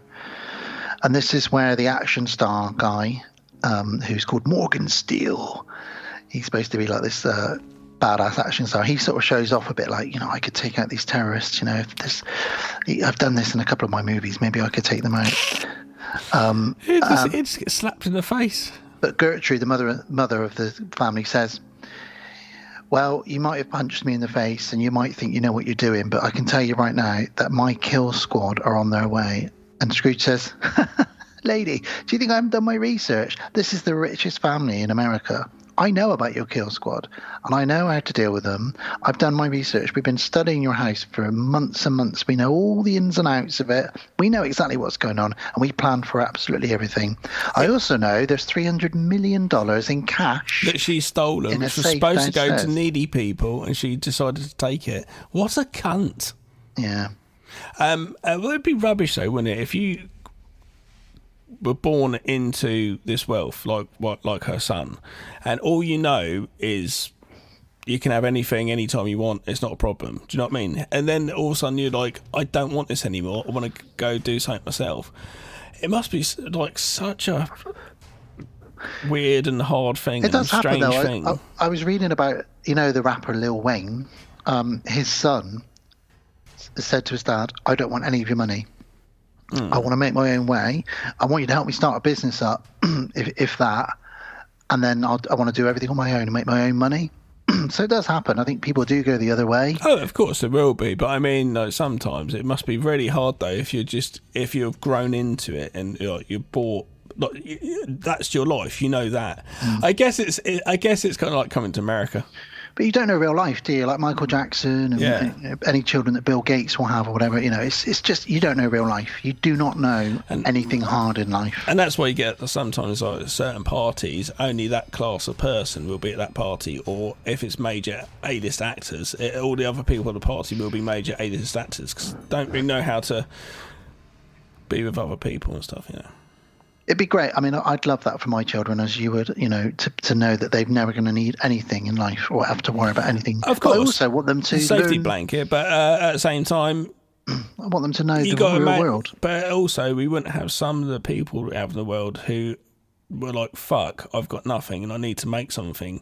And the drive pushed them to do stuff that we all enjoy and entertain. Like Richard Branson. You know, he went from nothing and he just had an idea. Richard Branson. Oh, yeah. You know, there are people. But the writing in this film is great because they've just mentioned the safe, etc. And that leads us nicely into the next scene, which is, let's break into this safe. You know, and it's simple, but it's a nice lead into the safe, you know. And that's, again, it's a Die Hard thing. You know, we're breaking into a safe. It's very high tech. Scrooge has been told about, hang on a minute, there's a dead guy upstairs. One of them hasn't checked in. Yeah, and we found his body. They've been told, so they all go to have a look outside. He says, "We gotta go for." Yeah, so they know someone's there, and this is, if you probably put the percentage of this film up against Die Hard, this is probably the exact same point in Die Hard where they discover it's now our machine gun, ho ho ho. And Santa thinks, well, I'm gonna have to help out now, so he starts looking in his sack. For a weapon. That all sounded a bit wrong, didn't it? Because a henchman enters the games room and he's got nothing. It's a bit Shaun of the Dead now where they're throwing records at the zombie. He's just throwing what he can out of his sack. It's really good fight, isn't it? Yeah, well, it starts off with him throwing a Blu-ray of Die Hard and a few other things. Yeah, and this is what I've actually got to remind me of Jackie Chan fight. Actually. It really does. This one. I love the use of Jackie Chan. Obviously couldn't do that, but if Jackie Chan had thought about being Father Christmas or something, he would have definitely been like, I can definitely use this bag where if the guy punches into the bag, it doesn't hit me, it goes into the bag. It's such a good shield. So to paint the picture for anyone that hasn't seen this, the bag is like a portal. Yeah, basically. And Santa doesn't even he says he doesn't know what he can pull out. He says, I don't understand the magic and how it works. All I know is I pull out a present. Did he? And it's the right present for that household. So is he pulling out because that guy would have like Die Hard for Blu-ray? Who's attacking him? Maybe more likely. Or maybe that was the present for the Morgan Steele guy. Maybe that was his present. You know, I don't know.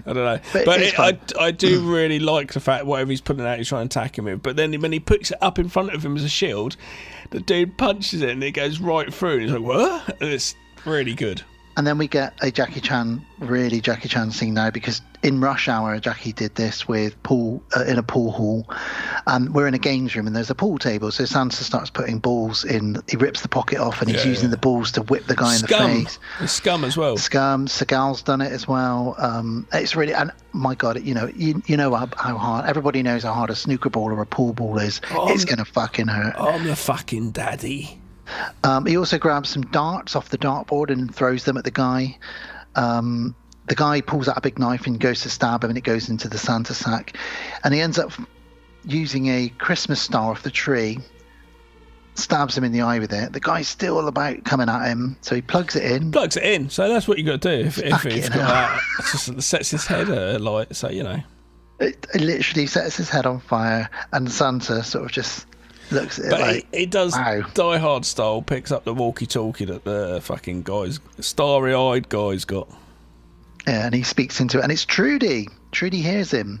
Yeah, she's like, Santa? And he's like, oh, funny enough, it actually is. And he says, who's this? She says, I'm Trudy. And he looks at his list, and he says, oh, you're on the nice list. And she says, we need help.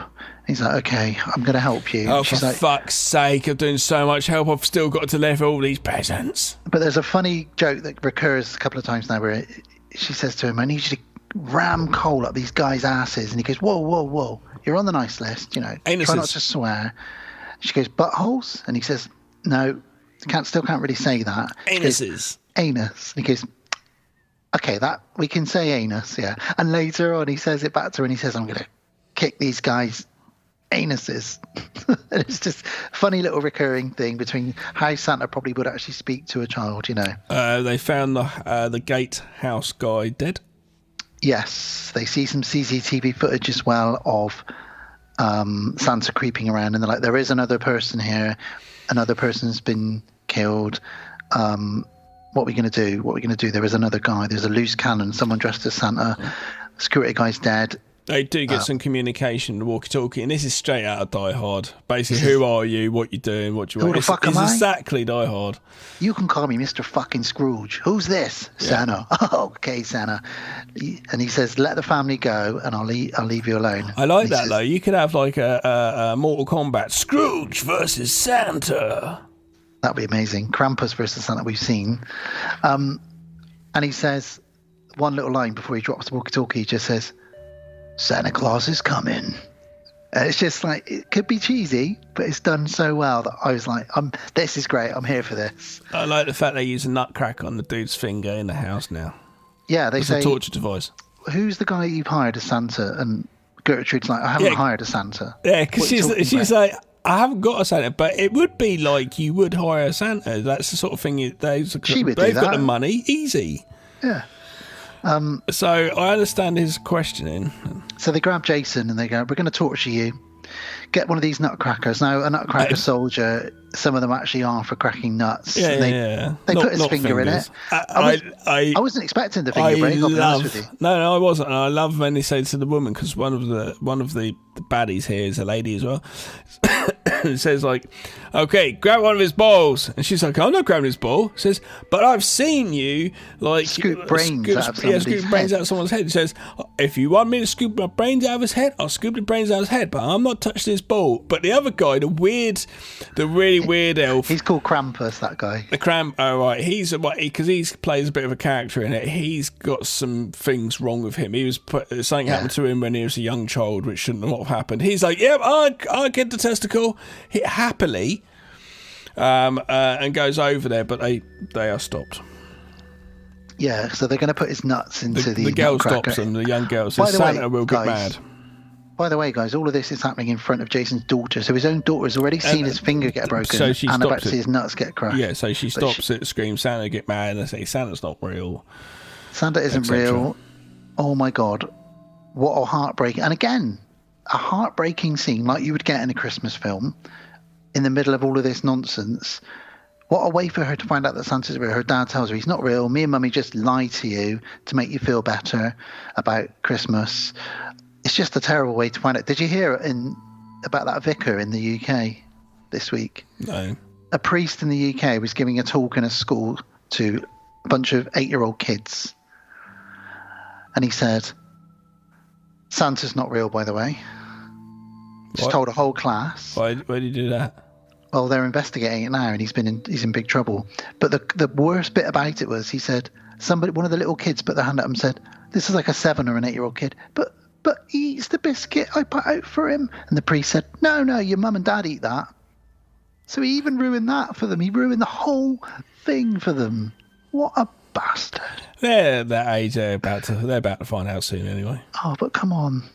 Well, Trudy runs off somewhere into the depths of this mansion, and that we end that scene there because she's upset that Santa isn't real, even though she's spoken to him on the phone. Santa, in fact, is injured, and he has got tribal tattoos and has a kind of a predator moment where he does himself up. Well, Rambo to me. Rambo. Yeah. Rambo. So he sews himself up with wrapping paper and gift tag string. And yeah, he's got all these Viking tattoos all over his back. And we get our first little flashback. Yeah, he passes out and he's just standing there in the battlefield with a helmet on, then cuts out and you're like, what the fuck's this? We do find out later. Yeah, so in this movie, Santa Claus or St. Nicholas, Santa Claus was originally a warrior, a fierce Viking warrior who, as penance for killing so many people, was given the task of being a saint and having to every year give every child in the world a present. It's a really interesting backstory, kind of ties in with some of the legends of Santa, and it just adds an extra layer because you're like, oh shit, this guy can probably handle himself then. He talks to the girls in the loft and walkie-talkie, and it's blah, blah, blah, blah, blah, and they go on and on and on and on, and this is like, stop talking now, let's get back to some action. That's my opinion. To summarise this scene, she basically says, I'm in the attic, I've set some traps like in Home Alone. Are you real? My dad said you weren't real. They chat about kids who don't believe and do believe. She says, well, I do believe. And he says, well, I know I can prove you I'm real Santa because last year you asked for this, the year before you asked for that, the year before, and he knows everything she's ever had for Christmas. So she's like, okay, you are real. And that gives him some of his strength and some of his magic back then. Yeah, it didn't need to be so long. Could cut it down. Cut back to Gav's favourite, Krampus, the weirdo, and he says, hey, I've got an idea. There's open presents.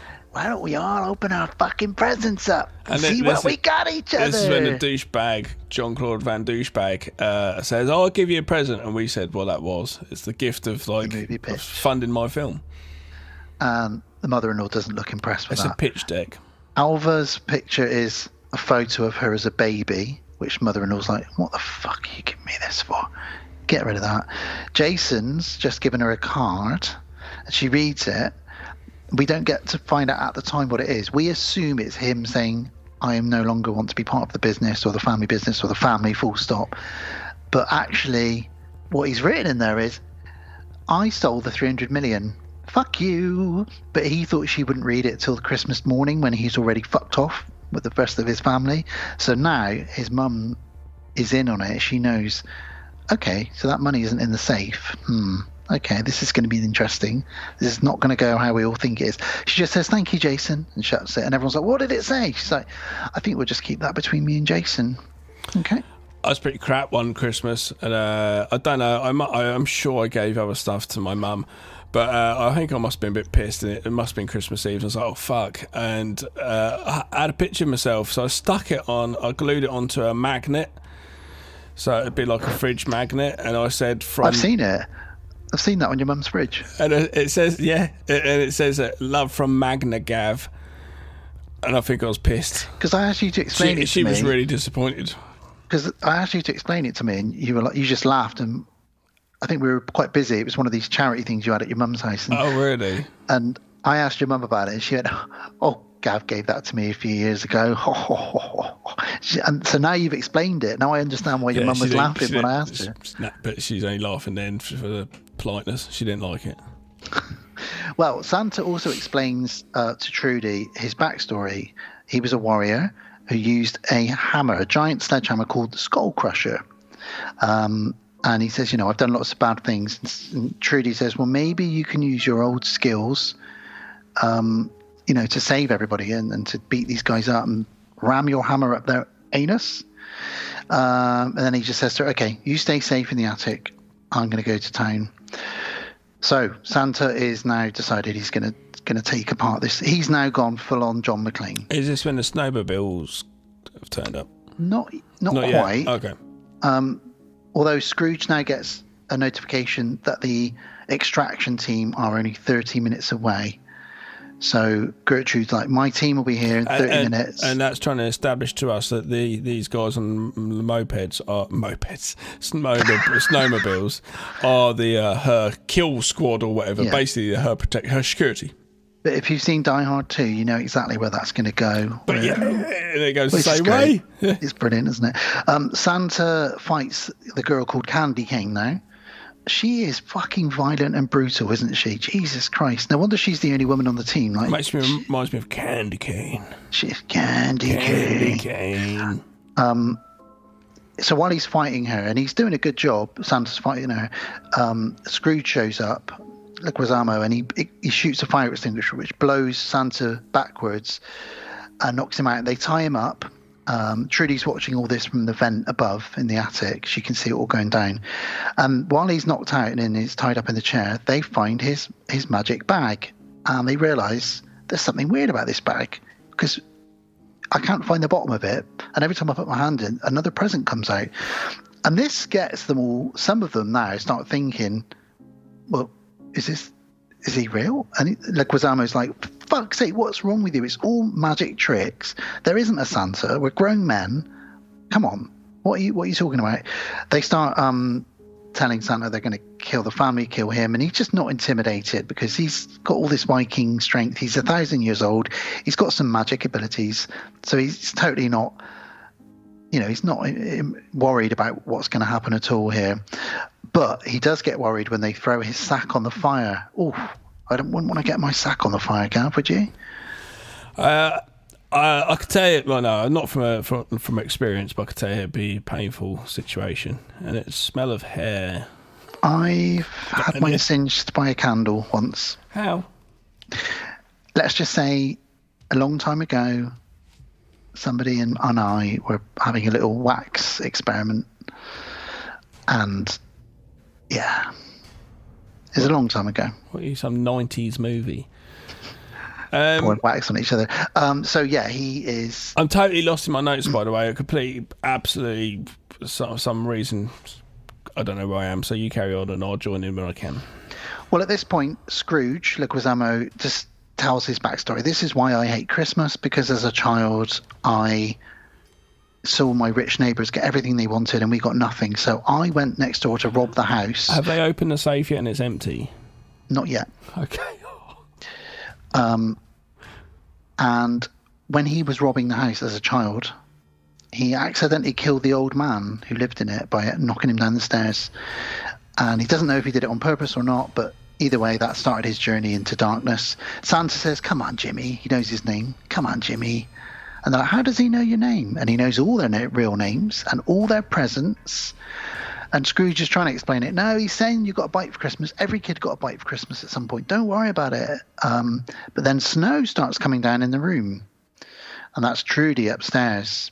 And she's actually just pouring polystyrene into the vent, which distracts them long enough that Santa then magics himself up the chimney. And they're all like, well, did you see that? He's gone up the chimney. How did they do that? Again, John Leguizamo, it's a pulley system. He's obviously got cables. It's not real. He's not Santa. There's no way he can do that. And that's when the snow bikes arrive, the extraction team. And okay, and we're back in the room with the main family now, and Krampus punches Bert in the face, thank God, the TikToker kid, and then Morgan kicks one of the guys in the nuts, jumps out the window, and this is where she says, I think Jean-Claude Van Dipshit has just left you. He runs outside, he says, hey, you must be the kill squad. Okay, I don't know how many of them there are, there's about 6-7 of them. And they just shoot him. Yeah, and they blow him away, and you're like, oh, this is Die Hard 2. And Santa sees this from the rooftop, and he's like, fuck. So they start shooting at him. Yeah. He has to jump off the roof. And the leader of the kill squad says, you four, go off, get that Santa, kill him. Yeah, let's open the safe. Well, they open the safe, and it's empty. There's fuck all in there, and Johnny Leguizamo, Johnny Scrooge is not happy. Johnny Scrooge. About this at all. Santa manages to head into a great big shed outside with lots of tools and equipment in it. Fantastic. I was hoping it's almost a homage to Commando, but you know, or Evil Dead, but it could be if we wanted. She gives him one last pep talk over the walkie-talkie. Come on, you can do this. Remember, you know, there's going to be a way. Tell me about Mrs. Claus. And he talks about her and says, I just hope I see her again one day. And while he's talking, the ring slips off his finger, rolls over, and makes him look at a sledgehammer.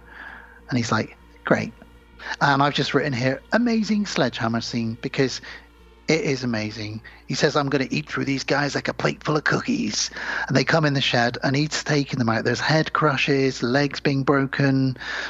He puts, he's chewing on a candy cane while he's doing it, which then makes it sharp. He then uses that to do like the Raid, you know, in the Raid where they use the knives like really quickly. He's doing that with a candy cane. He puts ice skates on his hands. One of the guys gets dragged into a wood chipper and just it's gone. It goes everywhere. I don't like the really cheesy ballad that I play over the top. It's really bizarre. I can't remember the song. It's really cheap and cheesy. A bit weird choice. But then it goes outside slightly, and again, it's a cheesy line, but it works so well. Santa grabs a grenade, shoves it down the guy's trousers, and says... and he has to watch. He says, I'm going to have to watch. Well, first of all, he says, there's a little stocking stuffer for you. And then, as he walks away, like we always know in action films, you don't look at the explosion, you're really cool. But as he's walking away, he's like, I've got to watch this. And the guy goes...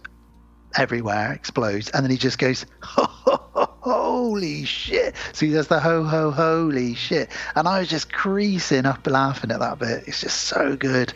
We find out that Dad basically says, I took the money again.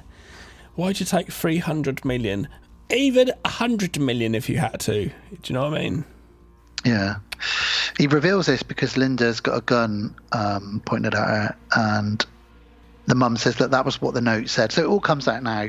They will have a big family argument. I like two of the caterers go looking up the loft for the young girl, and they approach the ladder and they look up and they're like, fuck off, your fucking nail sticking through his head height. It's like 5th step up.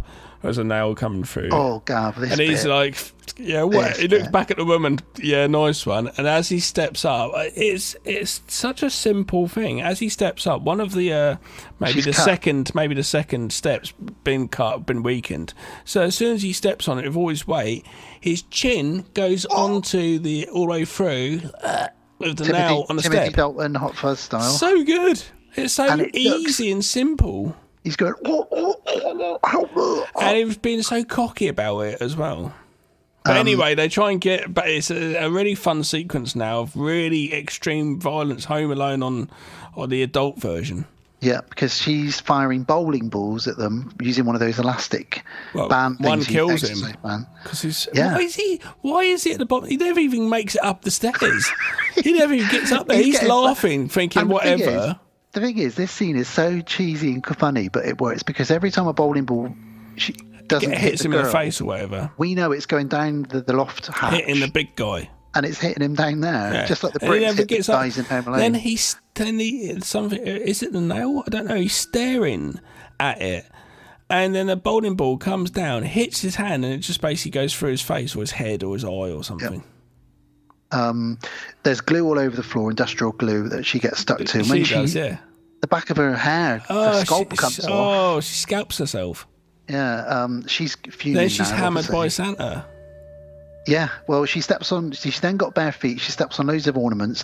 She gets a dumbbell fired at her, and then Santa shows up, hits her, and then he says to Trudy, she hugs him, and he says to Trudy, I want you to turn around, put your fingers in your ears and sing a Christmas song. I don't want you to see or hear what I'm going to do.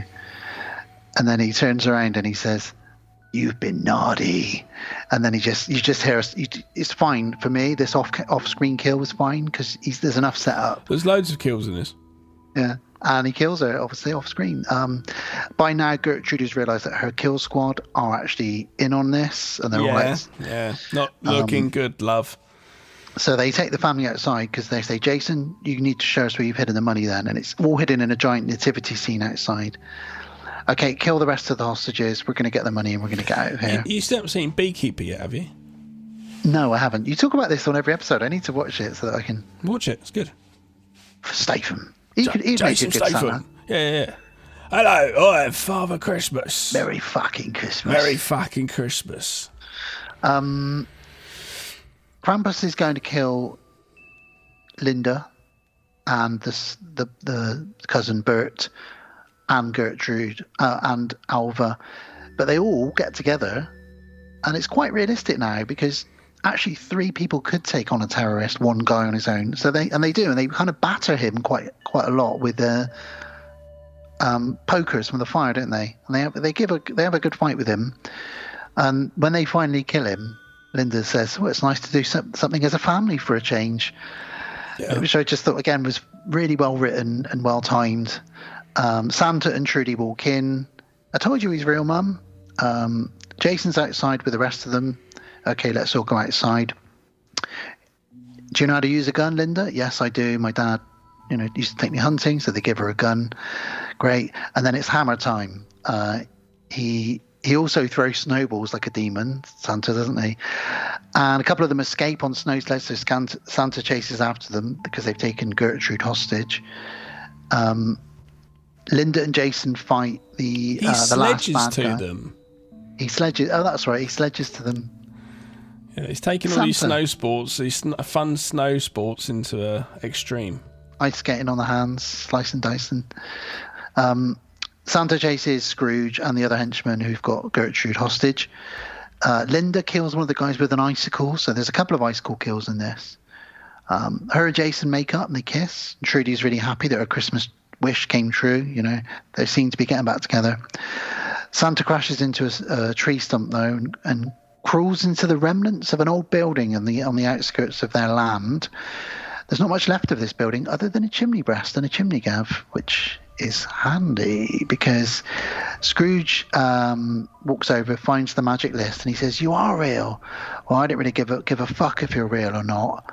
I'm going to kill. He says, "There's a great Halloween. This must be a Halloween Kills reference now," because he says, "Christmas dies tonight." Well, that must be a reference to Evil Dies Tonight.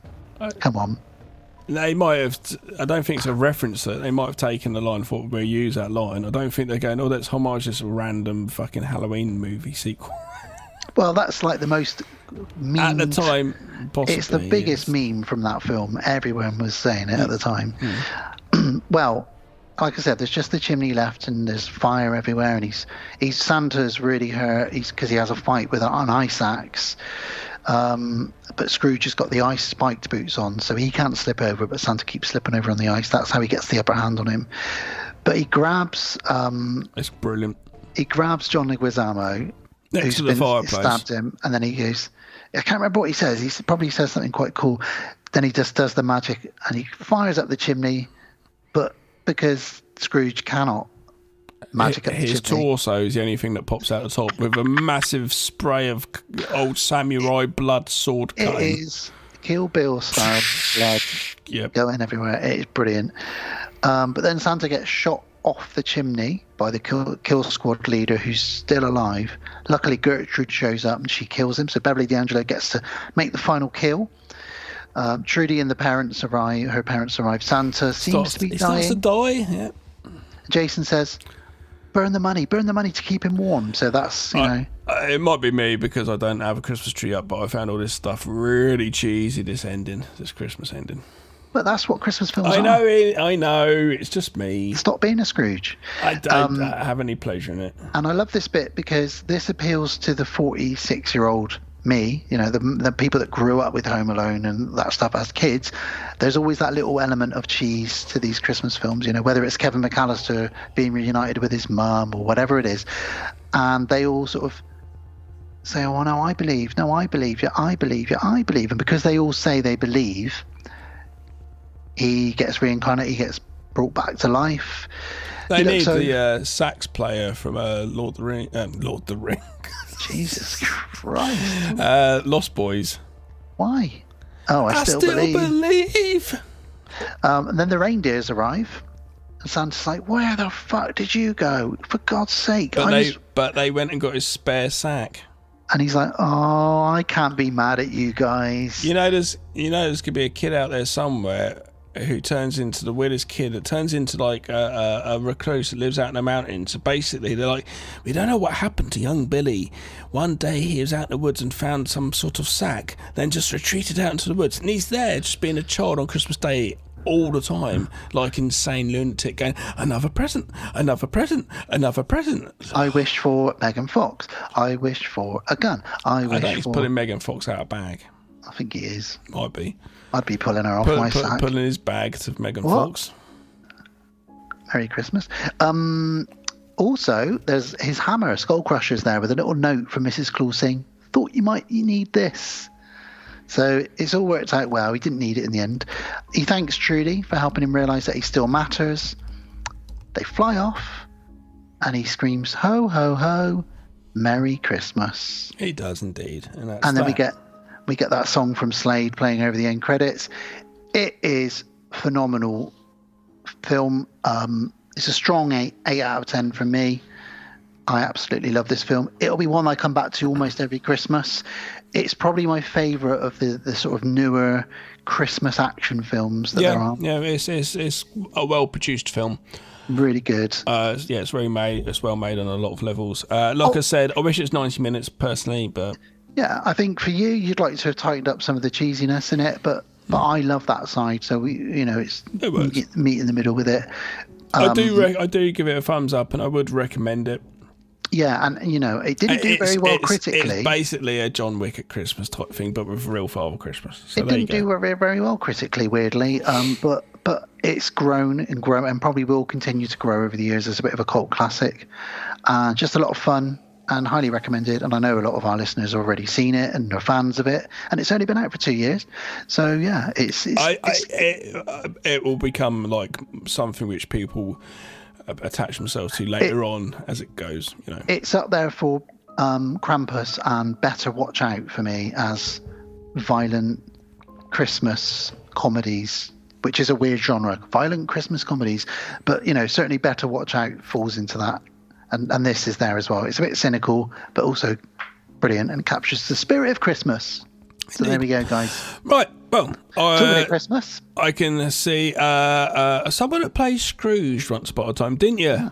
He also did a Christmas special, didn't you, sir? I found out that when you step out of the restaurant in Scrooge and you fall over, that was because the floor was wet and you accidentally did that, but you kept going. It's very well done. So well done, you, Bill Murray. He wishes us a Murray Christmas. Happy Murray Day. I don't know what that is. Well, Bill, do you want to take us into World of the Strange, please? Hi, welcome back to World of the Strange.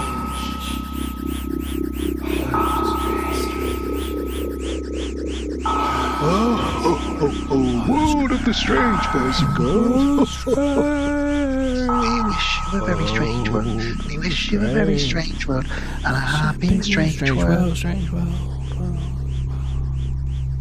Gav. Yes. It's Christmas. It's Christmas time. Santa. Let's talk about Santa. Coming down your chimney, delivering his sack to you. Emptying his sack all over your living room. Oh, we didn't do welcome back, welcome front. Welcome Christmas. That feels like that should be my new talk show. Welcome back, welcome front. No, welcome front, welcome back. Brilliant. With Alan Partridge. Yeah, it's very Alan Partridge. Aha! I've got some very unusual facts about Santa Claus that you might be interested to hear. Some of these are quite strange. These are facts that I didn't know, a lot of these, all linked into the legend of him and different legends and different backstories. You ready to get strapped in? And I'm strapped. I've just realised Bill Murray's got a little bit of tinsel just above his zip on his trousers there. No. It's not tinsel, it's mistletoe. What? No, I get it. I'm not. No. He told me what was going on. That's what I'm saying. No. Okay. He said something about kissing his Yule log. I don't know what that is. He told me he was going to kiss your log. So. Very good. Okay, so Santa Claus. First fact on the list. Did you know that he could speak at a very young age? No. He came out of his mother's womb and immediately shouted out, "Mummy, Father Christmas. God be glorified." Really? Can you imagine? This was in 270 AD. God be glorified was the first thing. What, in a little God be glorified voice? As he just come out of his mother, literally said it there and then. So it literally, his head's just out. God be glorified. Oh my God, terrifying. Probably had a little beard as well. A little bearded head coming out of a vagina saying God be glorified. Scary. That is the fact. That is just the first fact. That's a scary vagina fact. Yep. Got another one here which involves sex workers. Oh, another scary vagina fact. Yeah, in this little story, they do refer to them as prostitutes. So I am going to be using the P word, if that's all right with you. Or would you rather I say? Oh, no, you can say it as it's written, yeah. Yeah. Yes, St. Nicholas. He was extremely giving, as you know, to those less fortunate, especially children. If we have any sex workers that listen, give us a rate or review on Spotify. Thanks. He had a habit of secretly leaving gold coins in people's shoes. This is all very old legend stuff. He never wanted to be thanked. But it might surprise you to learn... I know ways he liked to be thanked. Thanked and spanked. It might surprise you to learn what his 3 biggest presents were. Oh, yeah. He'd given. So there was a poor man, this is the legend goes, who had 3 daughters, and he couldn't marry them off. Couldn't get them to marry anybody. Nobody wanted to marry them. They're not that ugly. Come on. So he decided, I'm just going to sell them into prostitution. I love that he couldn't marry them all. It's like they're not sheep. You haven't raised them. It's 1,000 years ago. Things are different back then. I've got an idea, ladies. What? You're gonna go and sell your ass on the streets. So he says, I'm going to sell them into prostitution. But the night before the first girl came of age, St. Nicholas threw a bag of gold coin into the man's window. Oh, so he didn't have to prostitute his daughter out. So then he could marry her off. She had dowry enough to be married off. Same thing happened with the second daughter, and then the same thing happened with the third daughter. So he saved 3 prostitutes from becoming prostitutes. This is the most random fact ever. This is an ancient bit of Santa's lore here. Right, so hang on here. So in the town, this is going on, and old Bob's going to sell off. He's like, I've decided. He's telling Frank down the pub because he's pissed everyone can hear. She turns 18 tomorrow. Turns 18 tomorrow for her birthday. I'm going to sell her as a prostitute on the streets, and I can make some money. I'm basically going to pimp her. Santa's outside listening. Santa's going, oh, no, that's not very Christmassy. Right, I will, just before he's going to do it, I won't do it all at once, because I could just do it all at once. I'll just do it the night before. So the poor girl's in absolute fear. But just before, Happy Christmas. And that way she'll have Christmas joy in her forever. So they all got married and never became sex workers. Thanks to Santa. Well done, Santa. He's like a pimp. He's like an anti-pimp. Pimp destroyer. Anti-pimp. Santa Claus, anti-pimp. Amazing. The next fact is about the reindeer. Anti-pimp and pump. The backstory of the reindeer. The back end of the reindeer. They weren't always reindeer in the legends. Right. Originally, they were a war horse. Like a Trojan. Sent by Odin, Thor's father. And the war horse was called, apologies for my pronunciation, Sleipnir. It was an 8-legged, terrifying war horse. Is that like a Trojan horse? So it's big enough to go inside it? No, it just was ridden by Santa.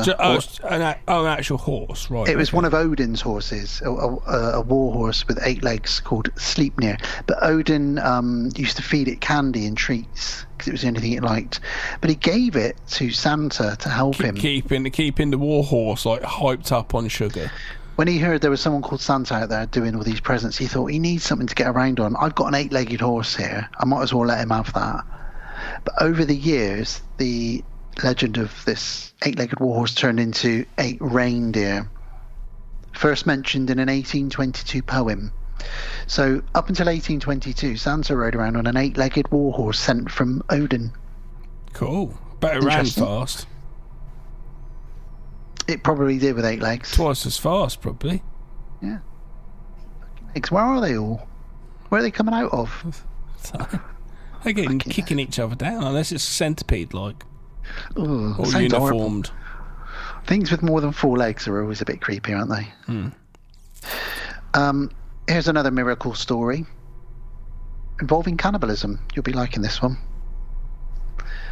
One of the many miracle stories St. Nicholas had accumulated in his time, during a time where there was a fucked up butcher, the story goes, who got 3 little children into his shop. Made sausages out of them. He killed them, and he tried to sell their meat, saying it was ham. Really good ham, everyone. So everyone in the village and the town wanted to buy this ham, not knowing it was 3 little children. But Santa just happened to be wandering past the butcher shop. Just like he was the pub. He's like Batman, he's everywhere. He is. He's walking past this butcher and he's looked at this ham and he thought, that isn't ham, that's children. He knows it. He can't. He's like Sherlock Holmes as well. He resurrected the 3 children there and then like that. Out of ham. Are they all just like ham children? Ham children. There you go. Happy now? Kill me now. In some versions of the story, they were actually pickled as well. They were pickled ham.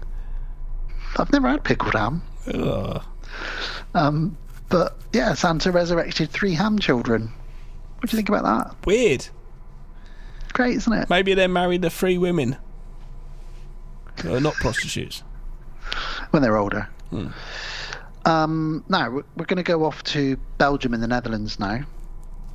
So, over there, they've got ancient stories about Santa, or Sinterklaas. And to them, Santa comes from Spain every Christmas on a steamboat to give the gifts to their children. Santa. It's going to take a long time for him to do the whole world on a steamboat, surely. You know what I mean? Yeah, and hot. It's going to be sweating. And he's Spanish as well. And he's Spanish Santa as well. So he's Spanish Santa, Santa Claus on a steamboat coming over to Belgium and the Netherlands on his steamboat. Here we go. Here's some presents for you kiddies. Yeah. Interesting. Yeah. Now, this next fact, everybody knows. It's about Coca-Cola. You know this one, I'm sure. But up until 1931, Santa wasn't red. Santa was green or blue, brown quite a lot, grey. There was not many colour pictures or portraits of him, really. But people just painted him in various colours, always with a similar outfit. It wasn't until 1931 that Coca-Cola issued a massive ad campaign featuring Santa in red and white, the colours of Coca-Cola. And since 1931, Santa's been traditionally red and white in 90% of the world. It kind of goes to say how fake it is. Do you know what I mean? A fucking shit company like Coca-Cola and their Coke is just shit. Do you know what I mean? Essentially, I still have a can once in a while, but it's shit. Made in a factory. That is designed what we see and what we go, it's got to be red, and everything's around that because they chose that. I mean, let's not forget Coca-Cola originally in the recipe contained cocaine. Yeah, which is just, imagine going back then. But still, it isn't really a good thing now. If you look at where everything's in it, you go, well, that's not good. It was sold in drugstores. Oh, I know. Oh, yeah. 100 years ago. There's a documentary on it, so I haven't seen it. Probably, yeah. But yeah, so I mean, my parents probably still got it somewhere, have a little ornament of Santa in a green and white outfit. And I have seen him depicted in green and other colours, but since the 30s, Coca-Cola. And red is like a colour of Christmas. Like your jumper is red for a reason. Yeah. Holidays are coming. Yeah. There we go. Here we go. In the year 311, there was a famine. There was a ship full of wheat docked at a port in Myra. It was headed for the Emperor of Constantinople. And St. Nicholas, the Bishop of Myra, asked if the sailors wouldn't mind giving some wheat for the poor. And the sailors said, no. The Emperor has been promised all of this wheat. We can't give any of it away. St. Nicholas told them, whatever they gave him, you'll suffer no losses. So somehow they gave Santa lots of wheat so he could feed the poor. But when they got to their destination in Constantinople, the same amount of wheat was still on the boat. How did he do it? How did he do it, Gav? Magic. It's like Jesus feeding, the 500. Maybe Father Christmas is Jesus. I mean, have they ever been seen in the same room together? No. Could be more figures. Could be also Frankenstein's monster. Never been seen in the same room. Okay, interesting. Got another one for you involving a goat. Brilliant. Now, before he was called St. Nicholas or Santa Claus, and before Odin got involved with his 8-legged war horse, the Scandinavian countries many, many, many years ago had a magical being instead of Santa that gave presents, and that magical being was the Yuletide goat. Nice. What does it do? It spent its time. Is it an actual goat or is it a chocolate goat? A magical goat, of course. What does a magical goat do? It spent its time wandering around, making sure families had finished all their Yuletide celebration preparations. What, like a fucking union rep or something? Was going around just going, right, have you done it all? One of your bulbs is out. Oh, you're not done, are you? So I'm not ticking this off. Bah. Go to the next one. However... Oh, God, here he comes, quick. This goat would want payment. Fucking hell. It was the opposite to Santa. He was making sure everybody was celebrating and having fun. And then taxing people for it. But he wanted a present. Oh, it's like a gangster. But the Christmas gangster goat. After many years of doing this, the goat realised its ways weren't right, and it started then bringing presents back to people. Right. So the gangster goat's seen its way. But the last stories of it were in 1899, and from 1900, Santa took over. So they were like, get rid of this goat. We need somebody new. So what is it? Take care of him. Like, take care. Is Santa like an assassin? Well, we know he is. We've just watched Violent Night. Shit. Now we know he loves milk and cookies been left out for him. But in other countries, other things get left out for him. Like in Britain, it doesn't really happen anymore, but my parents always used to leave a glass of sherry out for him, and a mince pie, but a glass of sherry. It's always it's sweet. It's always cookie and milk, but I reckon it was whiskey when... Because my dad would be like, nice, I'm coming down for a fucking glass of whiskey at 3 a.m. No mince pie. Well, it's great, isn't it? Because this year the kids are like, Daddy, can we leave out like a glass of chocolate milk and a cookie? And I'm like, yeah. Because the second you're asleep, I'm coming back down to eat and drink it all. But I love the fact you have to like make it like a crime scene, but like you're like trying to get away with it. So you eat a bit of the cookie, then leave a few crumbs like going off the side of the plate. You crumble it with your hand, don't you? Then leave like a bite mark in it. So you have to leave a bit of cookie. I'm going to leave. I'm going to leave a bit. The biggest bite I can out of the carrot, because they want to leave a carrot for the reindeer. So I'm going to leave a bit. I'm going to take the biggest bite I can, like a reindeer's bitten into it, the middle of it. If you can imagine what that would look like, and then I'm going to leave that on the plate. Like, oh, the reindeers didn't eat all the carrot, just a bit of it. It's going to be great. Yeah, I'm even thinking of getting talcum powder on the bottom of my boots and stamping. Do a whole fucking thing. Do like some presents in a tree out in the back garden. Like they must have just like fallen out of his sleigh as he went up. And look at those singed trees. That's where the fire from it going up and the magic. Kids, press my face up against the window so there's like a smear mark of a face. Do a whole massive scenario and they'll be like, whoa. Do a shit in the corner. Oh, that's the reindeer. That's the reindeer pooped. Alice is just looking at you like, did you shit as well? Can you imagine what they leave for him in Ireland? Guess what drink? That's almost like a sketch show, isn't it? Just going along it and all of a sudden, oh, look over there, kids, there's a shit. And the wife's just looking at the husband. Don't know where that came from. Yeah, in Ireland, they like to leave out a pint of Guinness for him. Of course they fucking do. Of course they do. And in Norway and Sweden, they leave him rice pudding or porridge. Ugh. Or rice pudding. Ugh. Cold rice pudding. There you go, Dad. Enjoy that in the middle of the night. The final fact is that his bones leak miracle juice. Of course they do. What's that at the end of your bone? I leak miracle juice. Out of your bone. So the story goes that Nicholas died in 343 AD and he was buried in Myra, where he'd been a bishop. But this didn't stop him from helping people, though, because the legend has it that a clear, watery liquid would seep out of his bones, and it had miraculous powers, this bone juice. In the 11th century, some sailors... juice? Does it actually say bone juice? It does say bone juice. In the 11th century, some sailors took all of his bones. That makes me think of his tanning salon I've seen up Sarah's Way, and it's called Juicy Tubes. Wow. I took a photo of it once. I was like, why have they called it Juicy Tubes? That sounds like something I've clicked on in the past.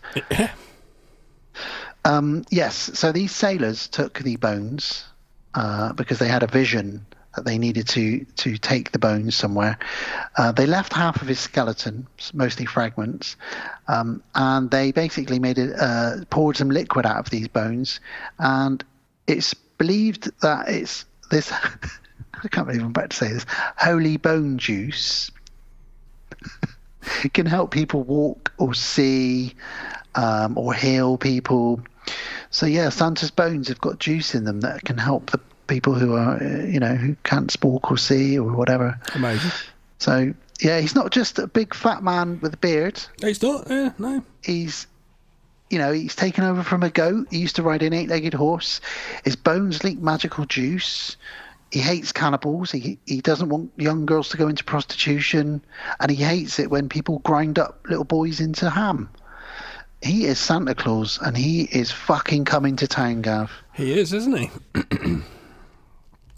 So there's your facts on Santa. Yeah, okay. Any thoughts on that? Does it make you believe even more than you already do? Absolutely. And what will you be leaving out from this year? I'm going to leave him out some crack cocaine. A vial of crack cocaine and some absinthe. And I'm going to let him party like it's 1999. Any houses he visits after yours are going to get some weird presents. Like cracked out presents. Cracked out Santa Claus. Well, Bill Murray is now wearing nothing but 2 Santa Claus hats. A big one on his head and a little one on his thing. Disgusting. Put it away. I don't want to... He's shaking his jingle because bells. It's Christmas, you still get arrested for it, Bill. You can't. He's shaking his jingle bells. Look. Stop shaking them. Okay, that is not a candy cane. No, I don't want it. Thank you very much, Gav. Can you tell him to take us out of here? Don't put it near his face. Right, let's go. That's all the time we've got for this week on World is Strange. Next week, though, give me Ira. Hairless pets. Weird.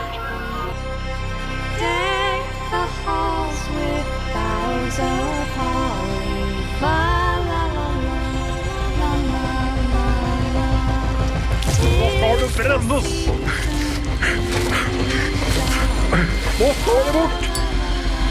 Hela Braske!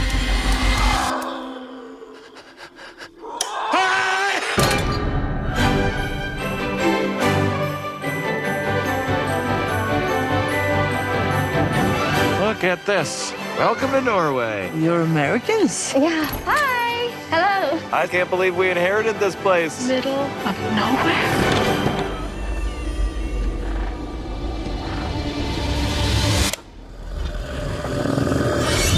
There's something in the barn. What do you mean something? So what do you think happened? Probably some kids. Woo! That's a barn elf. Are they real? Yes.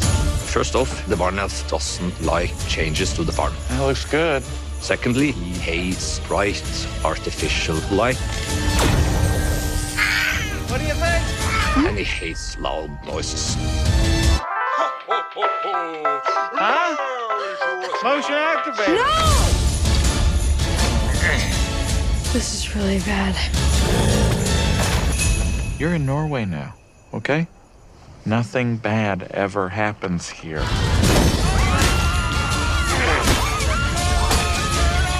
What's going on here? We are under attack. Where's your gun? I don't have a gun. What? This isn't Detroit, Bill.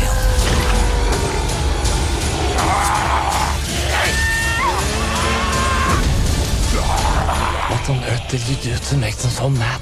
We broke all the rules.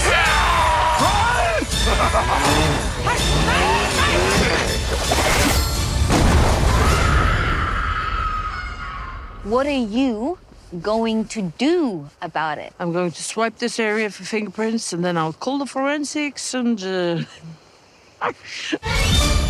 There's Something in the Barn 2023. Rated R. R.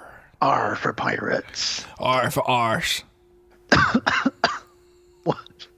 1 hour and 40 minutes. An American family fulfills their dream of moving back to their roots after inheriting a remote cabin in the mountains of Norway. But there's a surprise waiting for them. There we go. This came out last year, 2023. I watched it on a whim. I'd heard some rumours that it was good. I really enjoyed it. So, mentioned it to you. You said, it sounds good. I sent you that clip of the red eyes in the woods, which weirdly related to something we were working on last year, which was Sanctuary Moon. Oh, yeah. Remember, I sent that to the group. And it held up really well for me this time. It's my second watch of it. What are your initial thoughts, Gav? This was your first viewing of it. From the onset, from the concept idea. I thought I'd kind of quite dig it. I kind of didn't really like it too much. Sorry. Okay, it's very National Lampoons, like you said earlier in the episode. Very much, yeah. Same things. It's like the other film we did. They basically just doing stuff taken right out of the film. Literally scenes, the same scenes. Yeah, and it's like the Griswolds doing something, whereas in this case they're called the Nordimes. They moved to Norway, which is where the family are originally from generations ago. And the kids are all being, I don't want to be here, I don't want to be here. The dad's all very positive in Clark Griswold. It's quite a concept that we've seen, like, lovely listeners. You've seen it a million times, this sort of film. Kind of like the family. Yeah, that sort of... It is basic Griswold. Maybe that's why I feel like you've seen it 1,000 times, because I've seen National Lampoons probably 1,000 times. But yeah, that kind of family going to another country and... at a house and a creature attack type thing. What I like about this, though, is it is a little bit like Krampus in that you've got that legendary sort of beings, and some people in the village... And kind of gremlins as well. And also rare exports as well. So it's got a lot of elements I like in it, and I bought this. I own this now. I got it, yeah.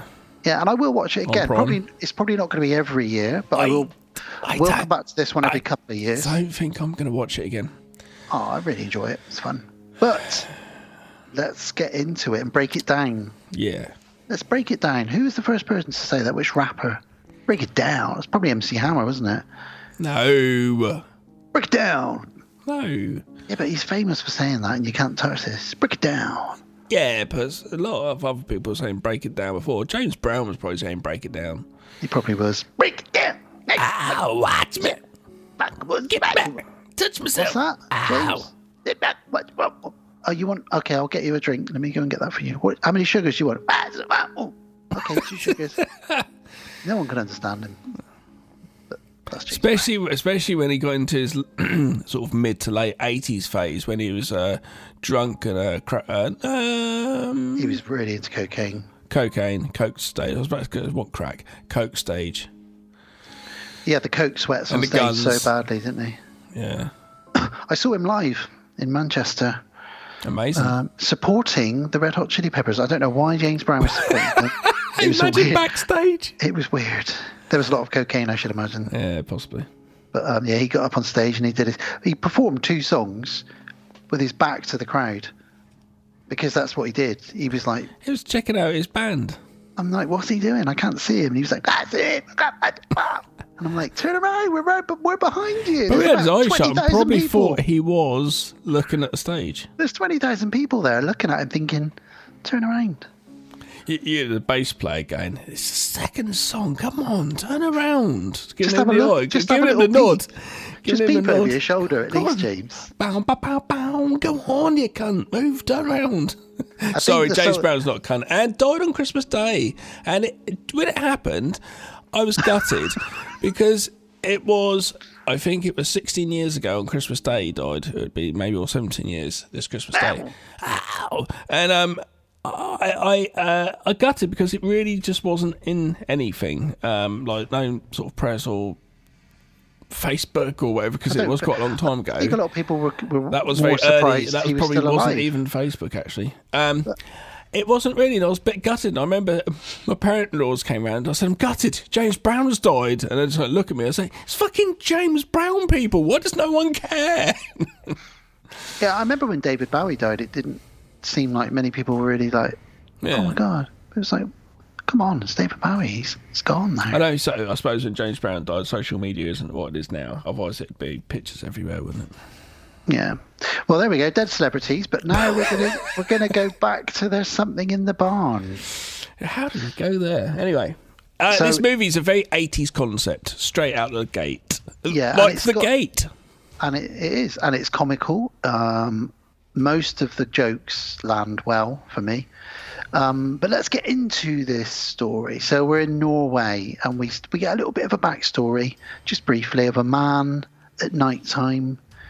He's a bit distressed. He's in this barn in Norway, and he's trying to tear the barn down by tying it to his tractor with a chain, but he can't because something has cut the engines out, like a gremlin or something. So he pours diesel all over, and he tries to set the barn on fire, but then a bear trap and a pram shows up, which he avoids. As a visual concept, I feel like you could look at that and go, that's like some sort of psychological thing. How a woman that's trapping a man, having a child with him, so he's trapped. And you could go into like some real thing, and then the metaphor, and then the visualization of the perfect shaping of this massive bear trap inside the pram fits perfectly. I was all over this shit, just in a weird way. In a weird autistic way, I was all over this shit. It would make a good poster for a horror film, wouldn't it? Oh, it'd be like a Rosemary's Baby remake. Absolutely perfect, like Dan. that. That's exactly it. You could just look at that as a picture for ages and go, I could interpret this in different ways, like I did then. Trapped, so with a child with me. I tell you what it would be called: Parent Trap. I know there's already one called The Parent Trap. But the Baby Trap. That sounds a bit wrong. That sounds like you're going to make them into ham. You don't want ham babies. No, we had ham children earlier. How many ham children references we could have today? I hope we've got ham old people Christmas. later. It is. Yeah. As many as we want. It's Christmas. Ham. My ham babies. And then it's a bit of a weird edit because all of a sudden a flaming tyre hits him in the back and he falls out of the barn. And we don't really see what happens to him. Very. I'm not going to be negative as I go through, but I will point out the bits where I'm just, and at this point here, when you say that, I'm going to say I do feel this film is a bit forced. Where that, for example, there is a forced way to get across to the next point. Do you know what I mean? Yeah. Well, he falls out of the barn on fire, and then we just cut to the title. There's something in the barn, which is a great B-movie sort of title. You know, it came from the desert and all that kind of thing. Yeah. It attracted me to the film. That title, absolutely. And we get, similar to Krampus or Rare Exports now, over the credits we get some sketches and drawings from books of little gnomes and elves and some of the backstory and other languages writing about them. So, you know, you're learning, okay, this is like we're going down that folklore path. And this is like a good sort of, you could pair this nicely up with probably Rare Exports or something, although Rare Exports is, you know, phenomenal movie. This is still good, but Rare Exports covered in our first ever episode 1. And then we say 1 year later, and we see the family, the Nordheim family, driving through Norway. Beautiful, beautiful landscapes. We've got mum and dad, mum and stepdad, dad and stepmum. So we've got Carol as the stepmother, Bill, and then we've got his son Lucas and daughter Nora. It's straight out in a car, straight out National Lampoon's Christmas Vacation. Yeah, they're singing along. The boy, the son and the daughter, wrongly cast. I don't give a shit about the son. He's so uncharismatic. There's it's literally like, do you want to be in a film? Come on. It's literally that. It's so badly cast. I think the girl's good. She's okay. She suffices, but he is just so bland. He's just like fucking wet cheese. I think the mum and dad are the best too in this. What's wet cheese? And also, there's a guy that we'll meet later called Tor, who owns the museum. He's funny as well. Yeah, Tor's fine. Tor plays that kind of perfectly. Actually, I'd say he even looks like that person if you would think of that who that person is. But I just really dislike it, and it's annoying because I kind of need to feel for the family, and already I'm like, eh. What I like about this film is it takes the piss out of that American lifestyle as well, you know, taking selfies and the American dream, and you know, just because, and this is no slight to our American listeners at all, but it's a common trait, you know, where we're going to go and do this just because we're American. We can do this, we can do that, and it can be anybody who speaks, you know, English. Well, I think it's tradition though, isn't it? It's just a very traditional thing. But they take the piss out of it throughout this film, you know, and there's even a scene where she uses the American flag to kill one of the elves. The dad in it, I've been watching recently from Tulsa King with Sylvester Stallone TV show. I've seen both seasons and I quite enjoyed the show. He's got a face that I recognise, but I don't know what I've seen him in. You would have seen him in the sort of Seth Rogen stuff when he's younger. Oh, yeah, maybe that, yeah. And the thing is, you kind of look at him and go, oh, he's going to be really funny. And then he kind of it's just plain. It just isn't. It's pretty flat. He's not funny. You think he's going to say something funny, but he's not funny. For me, though, what's good about him, the dad Bill, is that he is quite a rundown, under the thumb of his new wife. Yeah. He's still grieving for his ex-wife. It does pull it off, and he's okay for it. It's fine for the film. But this scene now of them driving along, this gives us all the backstory, really, which is basically that he's inherited a family farm in Norway. His family originally are Norwegian, although they're all American born. And they're going to go and they're going to turn this farm into an Airbnb or a guest house and make loads of money out of it. And that's going to be the dream. You know, they've left their normal lives of America behind. There might not be any internet. They're not going to know many people, or they're going to have to make friends and start again. But it's a dream, and they're going to do it, and it's going to be a beautiful, scenic dream. And they've got it in their heads. This is what it's going to be like, and obviously, it's not like anything like that when they get there. They see a moose. Hey, let's take a picture of this moose sign, and then they see a real moose. I've seen a real moose in Canada. I've probably told this story before. They are fucking huge, like. Probably the biggest wild animal I've ever seen. I've not been on safari or anything like that, but probably the biggest wild animal I've seen just walking around was a moose in Canada. It is like a horse times 2 with giant antlers. Scary. And we get to meet the sheriff, who I love this character of the sheriff. She's brilliant. She rocks up and says, "Oh, are you guys okay?" You know, obviously she speaks Norwegian initially, then she can speak American. She can speak English to them. And she said, when they sort of moan, "Oh, that moose was going to get us." And she says, "Yeah, in Norway, we learn at a very young age that you don't mess with nature. Because if you mess with nature, nature will just give you a very big punch in the face, okay?" And they're like, "Okay." But everything that happens to them, they're like, "Hey, that's Norway. Hey, we're in Norway now." It's a different kind of, you know. We find it's a kind of chilled policing system. She seems to be the only police officer, and doesn't carry a weapon. She's got a gun on her snow sled. Yeah. Oh, okay. Fine. But I like, again, every time someone says, "Haven't you got a gun?" one of the Americans, they say, "This isn't America. We don't go around shooting each other in the face. This is Norway. We sit down and we have conversations, and we flesh things out." So every time someone says, "Where's the gun?" they're like, "We don't have a gun. This is Norway. We don't shoot each other in the face like they do in America." Just little funny little jibes like that I like about this. But they arrive at the family home. Huge farm. Runke. I think that's wanker in Norwegian. Oh, brilliant. There you go, guys. If you're wanting to offend anybody, or if we've got any Norwegian listeners, please tell us if Gab's pronounced that correctly. Say it once more. Runke. Can I try? Yeah.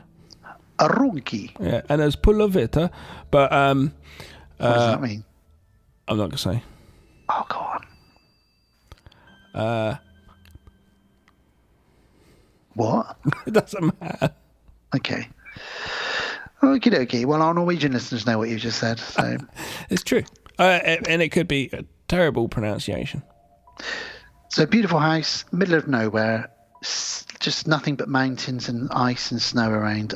As I've said, they're going to turn this into a huge bed and breakfast. There's a huge barn, which is the barn that we saw in the opening scene, which was a flashback. Lucas goes into the barn, the boy, to have a look around, and he sees something fall over in there, and he hears a couple of noises. Could be mice. It's most likely going to be a barn elf. And he's already tuned into it. Maybe it's because he's the youngest and children are tuned into more supernatural things. But that's that. We also find out that Carol, the stepmom, doesn't have a very good relationship, especially with Nora, the daughter. Lucas says, the line of the movie, "Hey, there's something in the barn." They said the line of the movie, Peter Griffin. Well, I know. He loves that, doesn't he? He does. I wish they'd I know they kind of do a little bit later, but it's a bit too late, I feel. I wish at this point here, or even earlier on, establish why they're there, what they're gone from, why they've had to go there, because it doesn't explain it that well. Or the daughter could have done it over the phone when she's chatting to her friend back in America before she loses signal. It doesn't really explain it, and at this point, really. And I don't know. I don't think you need. For me, I didn't need to get bogged down in that. It might just be me. It's just basically they want to. I kind of just want to know though, because it's like she's really annoyed the daughter is, but it's like it doesn't explain very well why. But he's doing that Clark thing of I'm just going to lead my family on this crazy adventure because I believe in my heart it's going to be the best thing. You know, like we're going to go to Moose Land or whatever it's called. What's it called? In the summer vacation where they go to. Why can't I remember the name of the place they go? And it's closed when they get there. Wally World. Wally World, that's it. Moose Land. Fucking hell, Dan. I've done a gaff there, haven't I? Yeah. Moose Land. It's because he punches the moose in the nose. Anyway, nighttime. First nighttime. Try to see the Northern Lights, don't they? Come on, we're going to do what everyone in Norway does. What's that, Dad? We're going to look up at the beautiful Northern Lights. And they look up, and it's not what they expected. It's just cloudy. Can't see anything. Aurora Borealis. Aurora, I beg your pardon. We're gonna go to bed. Good night. Yeah, okay. And Lucas sees. I know they've all got Norway hats because obviously they weren't expect it to be cold, so they all had to buy them from the same shop. That's what that says. Yep. And Lucas spots something looking at him at the barn with two little red beady eyes glowing in the dark. Does indeed. The morning comes and let's go into town and meet the locals. And they're basically walking over again. Hello, we're the Americans. We've arrived. Hello. Why would you do that? They think they're celebrities, I guess, don't they? I don't know. A bit weird. Again, slightly forced. But again, it's Clark Griswold. It's that kind of, hello, nice to meet you. If you're friendly to people, they think people are going to be friendly back. But they just get rude stares. Everyone's staring at them. They go into a cafe and everyone's like, you must be the Americans. You must be the people that have bought the Nordheim farm. Yes, okay, we know who you are. And they're like, yes, we're going to turn it into an Airbnb or a guest house. It's going to be fantastic. Lucas goes off and he comes across a weird little museum / exhibition of little houses with little gnomes and elves. And he meets Tor. And he says, what's all this? And Tor says, oh, these are barn elves. Legend has it that if you treat the barn elf well and look after them, they'll help you around the farm and around the house. But if you ever break the rules, gremlins, if you ever break the rules or you disappoint them or anger them, they'll fuck you up. But of course they're not real, so, ha ha ha ha. And then the mum's like, hey, who are you? And he's like, oh, we don't get any visitors normally to my museum. She's like, okay, well, we're going to go now. So they all head off back home. So don't make them angry are the rules. No bright lights. No loud sounds or loud music. And if you do any of those things, I think swearing is another one as well. If you do any of these things, they're going to mess with you. So, but the main takeaway from their visit to town is that the Nordheim farm that they've inherited seems to have a bit of a reputation. And we do find out a bit more. Obviously, Bill, the dad, knows more about how his uncle died. He reveals it much later on. At night, Lucas goes into the barn. And this is where he meets the main elf. That's all he's credited as. And he walks in, hello, and he sees this little elf. Very creepy looking makeup effects, do you think? I didn't like it. It's like a 4-foot Santa Claus. And I was just like, is that it? Like, honestly, I thought it was going to be a lot smaller. And like, I don't know, something different. I was a bit like, He reminds me of what you'd see in Rare Exports, that creepy sort of, the little elf things. I think I thought smaller, maybe 1.5 foot or something. Do you know what I mean? Yeah, you were hoping for more like the game. Kind of like, it was a bit weird. It just comes out, and it's like there's no suspense. But I suppose they're going to get to it because they've got to establish him being nice before he goes bad. It doesn't take him much to go bad, though. But I don't know. I'd rather it just been a bit more Jaws. Don't show it yet. Just keep it hidden away. But no, there you go. Here it is. He's in the shadows a little bit, but then he pops out. Yeah, straight away. It's in the beginning of the movie. He gives him a cookie. And he says, "Oh, we promise to keep you safe," because he's a kid, and he still has that open heart, and he accepts it and eats it, and there seems to be like a truce in bond has been founded. But he kicks something over, the loud noise scares the elf away. So he's had his first meeting with them, and that's that. And the next day, Nora, the daughter, is Skyping her friend, and the internet is. She just says to her friend, "This sucks. There's no one around. There's nothing to do. I don't know why I'm here." And then the internet cuts out as well. So it's just rubbish. And then stepmom Carol, Jingle Bells plays as well. That's right. And they're decorating the house. They're trying to get the house nice and Christmassy. But Carol, the stepmom, also is a life coach, and she tries to do the life coaching thing to her stepdaughter. And her phrase is, what was her phrase? Embrace the happy or something like that. She says it all the time. It's really well shot here. The director of photography's got a really lovely soft light coming through all the windows when in the kitchen. It's gorgeous looking. The whole colour palette, lighting and everything in this is so Christmassy and cosy feeling, especially in the house, and all the knitwear and the hats that everyone's wearing. It gives me that nice snuggly feeling, I think when I think about it more as we speak about, I think in my own opinion, it just needs to be directed a bit better. I think more of like the direction they know they want to go specifically and tighten it up and just really, do you know what I mean? I think it's kind of all there as a film. I know we're only getting into it, but it's really there as a film, but it just, I don't know, it's just, I don't know. They've also picked some great Christmas tunes to play in all the scenes as well, got all your classics in there. So it does a good job of keeping that Christmas feeling. Yeah, it's very much a Christmas film, absolutely. Dad is learning Norwegian, which is, he's trying his best. Again, it's very Clark. Yeah. I don't know what that means. And Carol says, "Hey, I've got an idea. There's one way that we can get these Norwegians to like us. Let's throw a big party. Get everybody from the town in. Let them know that we're nice people. We're generous people. We want to start up our business. We want them on our side. We want to be friends with them all." And he's like, "Great idea. We can throw it in the barn." Oh boy, Gav. Oh boy.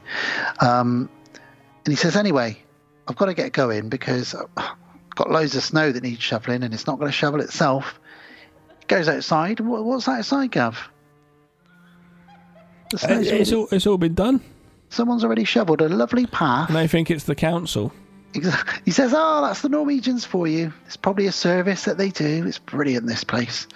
But we know it's the elf, and so does Lucas because he gave him a cookie. Yeah. Elf comes into... Right, straight away here, I've got issues. Right, boom. He's established, this little kid's established... There's a lot of things going on here.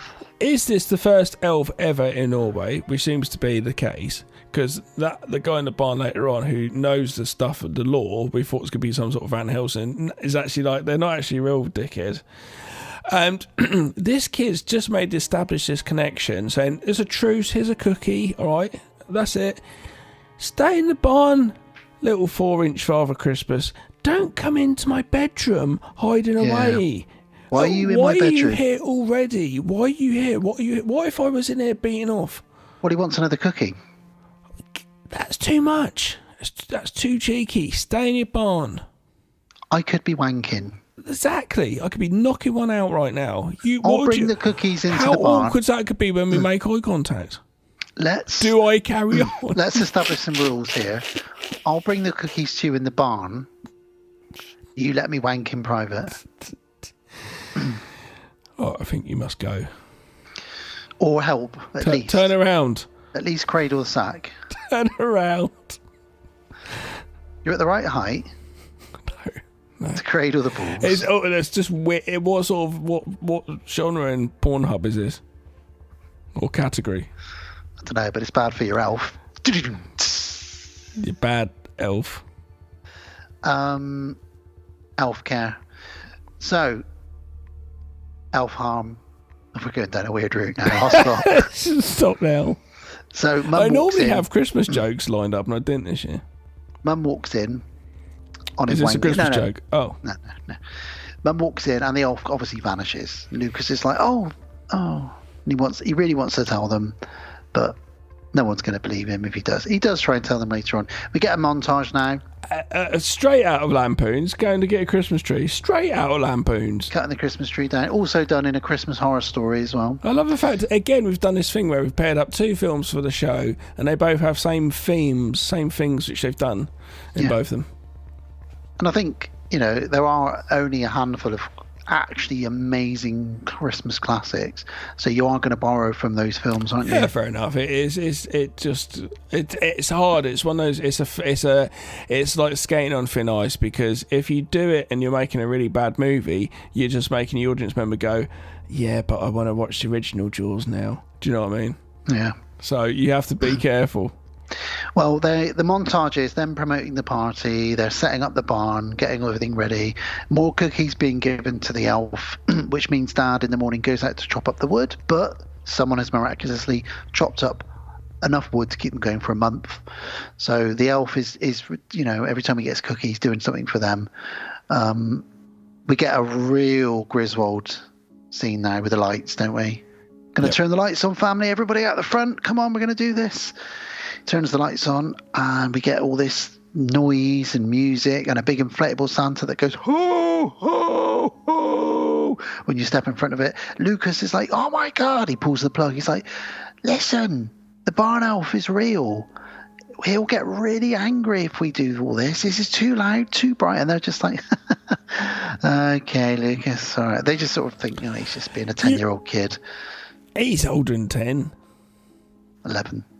No, he must be about 13, 14, I'd say. Probably too old. For that exactly. He must be. That's what I was about to say. I'd be like, the fuck, you're not fucking 8. What are you on about? Do you need a therapist, son? That's a bit much. In the morning, though, as predicted by Lucas, all the decorations have been destroyed, including the Santa, which is deflated and just. And it's a fuck ton of decorations, wasn't it? And that Santa does like a horrible, like, yeah. So he dies. The thing is, though, obviously, like, I thought they were going to play this more because this is the norm. Is where then as the son gets blamed and that carries on. That's the norm in the 80s film when this happens. Do you know what I mean? For a little while, that carries on going. And then at the end, they're like, oh, it really was the barn elves. I told you, but it doesn't play into that too much. They don't actually blame the kid, I don't think. Yeah, which is quite good. Which is funny because I thought they're definitely going to, but they don't. They call the sheriff again, and she turns up. She doesn't give a shit. She laughs. She goes, well, what can I say? But but what's she going to do? And they're like, aren't you going to investigate? She goes, yes, of course. I'll dust for fingerprints immediately. but yeah, what can she do? And then she makes the joke. Maybe it was the moose's revenge. All you could do is get CCTV on your house. And they're just like, okay. Carol's annoyed, but Bill's like, well, it's just the Norwegian way. Don't worry about it. Carol and Bill are in the barn, and they're talking, and the elf, who's angry, he rolls a barrel onto them, and it crashes onto them and hurts Bill a little bit. And Lucas goes in after they've left and says, I thought we were friends. And he does like the heart, hand on heart sign language to the elf, and the elf is too late. The elf's not acting. It's too late. Straight away, you've got no chance. The whole time you'd have such anxiety living with that fucking elf, making sure he's happy.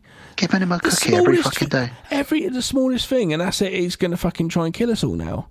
Let's watch a film tonight. Yeah, put the sound bar on. No, don't put the sound bar on. Yeah, I know, everything, the whole time. But no, quiet. We must be quiet. Why? Because we're going to get killed in our seats by a 4-foot fucking Santa Claus. Don't turn the bathroom light on at night. Why? I fucking hate. Move. This is awful. But at the same time, if you follow the rules and give him cookies, he's going to do all the shit for you. Yeah, but the anxiety would be terrible, honestly. I blocked the toilet. I don't really feel like... Give him some cookies. He'll do it for us. So much.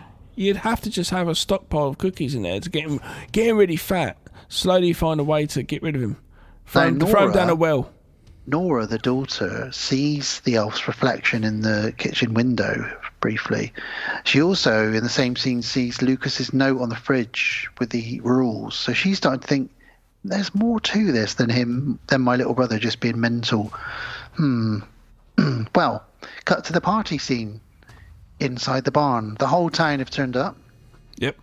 They're all really quiet and bored. What are we going to do? I don't know. Let's get the booze out. Yay. As soon as they get the booze out, the Norwegians they let loose, don't they? Oh, absolutely.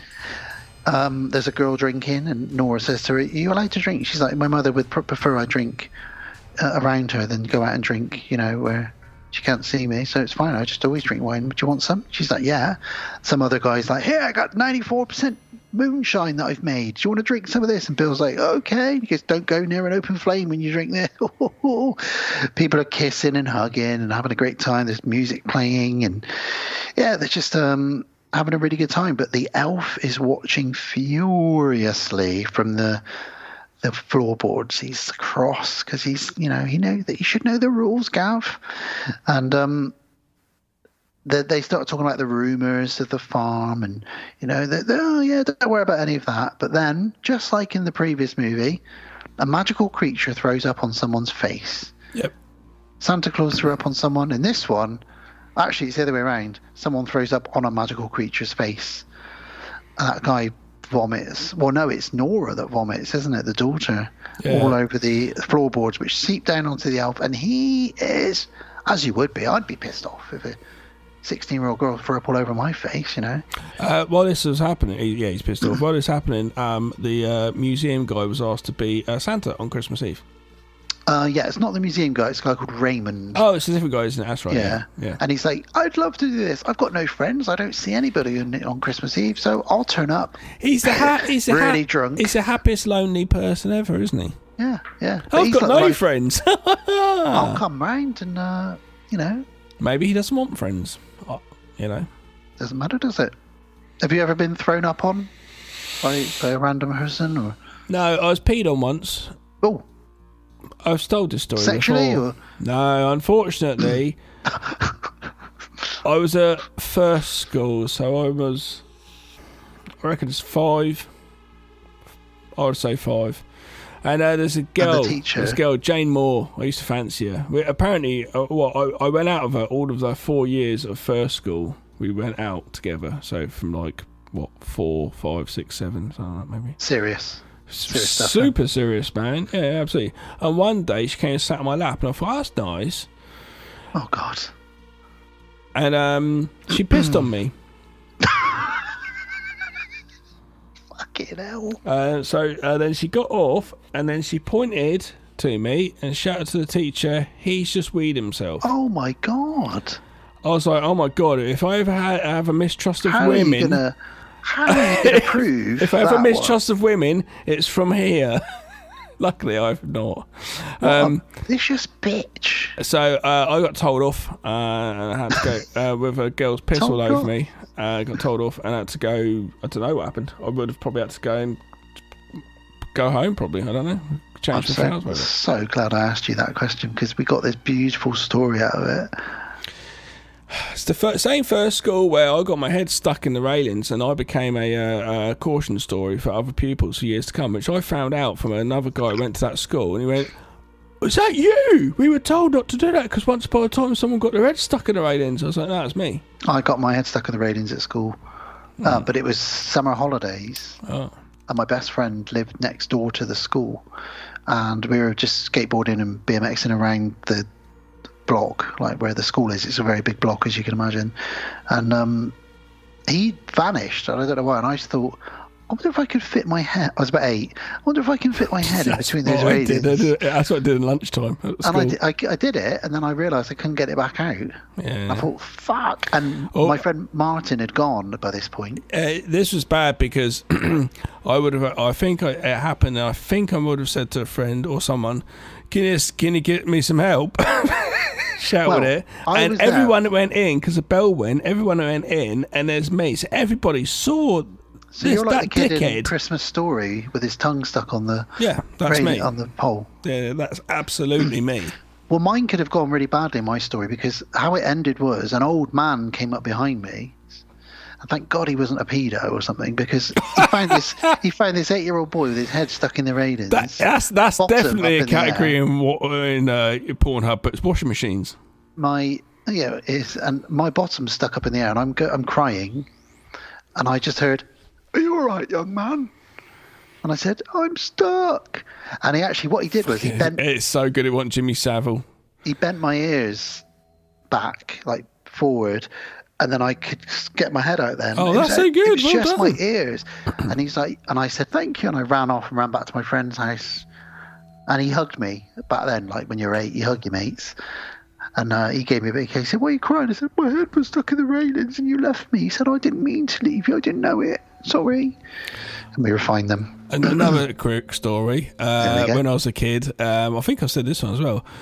Not related, but around a friend's house. And this is what made me think of it. Just popped in my head. We went up, and my friend's like, "Oh, there's ice cream vans up there." So we went up as kids. He goes, "Borrow my friend's bike, my brother's bike, or whatever." And it's uphill. So he cycled uphill, got the ice creams. And he went ahead and said, "Oh, I'm going to eat my ice cream and I'll come back down afterwards." So I sat there eating my ice cream and went down. And as I was going down, I was pedaling fast going down a hill. I put the brakes on. Kid, he never told me there's no brakes on his bike. Oh, no. So I had to make a split decision. What do I do? What do you do? I just remember. I haven't really thought it back through properly until now. There was this guy who must have been cleaning his car or doing something in his garden. Saw this happen. I just saw a car parked up and I just fucking went for it. So I hit the car at the side of the wing really fucking hard and slid over the front of the bonnet really hard, then fell over the other side, scraped myself bleeding, came out hobbling, picked up the bike and walked off. Jesus. And there was a man there watching this happen. And he didn't say anything, but he went back, "Yeah, some kid fucking just rode straight into your car." Yeah. That's what, and actually it was not a bad thing to do because it's actually quite clever because I hit the bonnet, so the bike hit the bonnet, then I slid. So that took most of the impact, then I slid over the top of the bonnet. Otherwise, I would have fucking hit the actual car and just put my head through the window. Luckily, you'd watched a couple of Steven Seagal movies, so you knew about sliding over I had to make bonnets. a split decision, but I remember that very clearly. My last story, and then we'll get back to it's Christmas. It's all about stories and tales. Talking of bikes, that same friend who I thought abandoned me with my head in the railings, me and him used to ride our bikes around a lot, and there's some really big steps in the park near his house. And one day we were like, "Should we ride our BMXs down those steps?" "Yeah, let's do it." I said, "Oh, go on then." So we got a lot of sort of space to sort of get a good run up. And then I chickened out at the last second. I put my brakes on. I kind of knew I wasn't going to do it, and I didn't think he was, but he went for it. Broke his arm. Oh, no. But he went all the way down, and I just watched him. Yeah. I ran down to the bottom, picked him up, and I thought he was all right, and then I realised his arm was backwards. Oh. And we were about 8 years old, so we picked our bikes up, wheeled them back, knocked on the door, said to his mum. His mum's name was Alice, funnily enough. Said, "Alice, I think Martin's hurt his arm." She was like, "Oh boy." Straight in the car, straight to hospital, broken arm. Mm-hmm. That's what you do when you're kids. Not nowadays. They fucking get hurt fingers from playing Roblox. And sue the council there. Sue the council for the park. No, they won't even be out. That's true. Well, anyway, Nora has thrown up all over this elf, and he is fuming, absolutely fuming. And is that where we're at now? That's the end of the party. And her daughter's grounded. Yeah, she says, "What are you going to do? How can you ground me? I'm already fucking grounded. We're all grounded. We've got nothing to do here. You can't make my life any worse." That's why, see, that's still playing out, but I need to know why the fuck they're there. I wish they'd just had it a little bit earlier, just a little bit of an inkling. Why keep having this? It's not a great mystery. Witness protection? No, they do. I think I've got it somewhere else. They do explain later on. But it's just, exactly, you don't know either because it's not even much of a thing. So why have this whole thing going? It's really frustrating. Well, there's a big argument now, and that tour guy is there, the guy who owns the museum, and he says to Lucas, "Bowl of porridge. Elves aren't real, but the legend says if you give them a bowl of porridge on Christmas Eve..." I'm going to have some porridge later, I reckon. give them a bowl of porridge on Christmas Eve with cinnamon and butter on it, I think, then that's a peacekeeping ritual. And that one, there's a funny bit here. He says porridge, and the kid goes, porridge. He goes, yes, maybe you don't know what porridge is, but it's made from various oats and wheat. And he explains what porridge is, and the kid's like, yeah, I know what porridge is. And he goes, yes, you do now, because I've just told you. It's just a funny little bit of writing there. I quite like that. And then at the end of explaining the whole ritual, he goes, and the bonus is we both now know what porridge is. It's just like a really funny little bit of writing. Yeah, his casting's quite good, that museum guy. I like when we bump into him later when he's just having a pipe and a whiskey on his own in his little house. He looks so happy there, doesn't he? He's got slippers on. Yeah, maybe I'll see myself in him. Anyway, the elf... After everyone's left the party, the elf walks around the barn and he looks at the mess, the sick, the drinks, the smashed glasses, and he's not happy. And the family get woken up by some smashing sounds. So Dad goes downstairs in the house. We see, as the audience, see the elf in the shadows, and he gets shoved down the cellar steps. He almost gets the mum as well, but the lights come on. They've obviously then called the police, because then that sheriff arrives again, and she's like, look, I'll be honest with you, I'm watching Love Actually at the moment. You know, I'm on the scene now where the guy's holding up the signs outside the house. That's my favourite bit of the film. So I'm not really going to spend a lot of time here. It's probably a fox that got in your house. And the dad's so gullible. He's like, oh, thank God, a Norwegian fox. No, he's not. He's just slightly whimsical in a sense. He's very much like, I know that that's not the correct answer, but I'm not going to push it because I don't really want to ruffle feathers and I can't be bothered. Because he does it later on as well. Carol is very cross that no one takes him seriously. But the wife is not happy, yes. Yeah. So that in bed that night, Carol and Bill get into an argument because they start discussing whether the barn is haunted. You know, and he's like, do you really think it's my uncle? And then he says, well, look, here's what actually happened. My uncle was burned to death in that barn. They found him outside. You know, he looked like he tried to set the barn on fire. No one really knows why. So they now know that there's something to do with the barn, and there's, you know. So Lucas is downstairs making the porridge as he was instructed to do so. And now we get a disgusting dinner scene. We've talked about this dish before in World of the Strange. The stinky fish. It's like a 2-week-old rotted fish, and they eat it in Norway. And Dad served it up because he's trying to be he's sticking to his Norwegian roots. And he puts it on the plates, and they're all looking at it going, it stinks. And he's like, yes, it does have a very strong aroma, but it's a delicacy here in Norway. And they're like, it looks like just fish jelly, 2-week-old rotten raw fish jelly. And he's like, let's all try it. So they try it. He tries a bit, and his wife almost throws up, and he's doing his best to chew it and swallow it, and it just makes you feel a bit sick, really.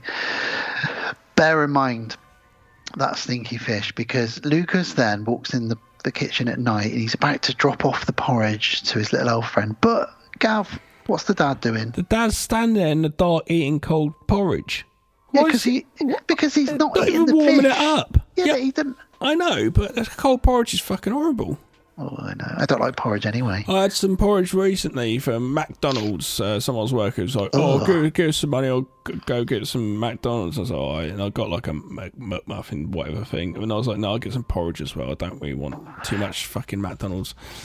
And the porridge fucking got it back. And I left it a moment because I thought it was going to be boiling hot. Got back and it's cold and lumpy. And it was real horrible.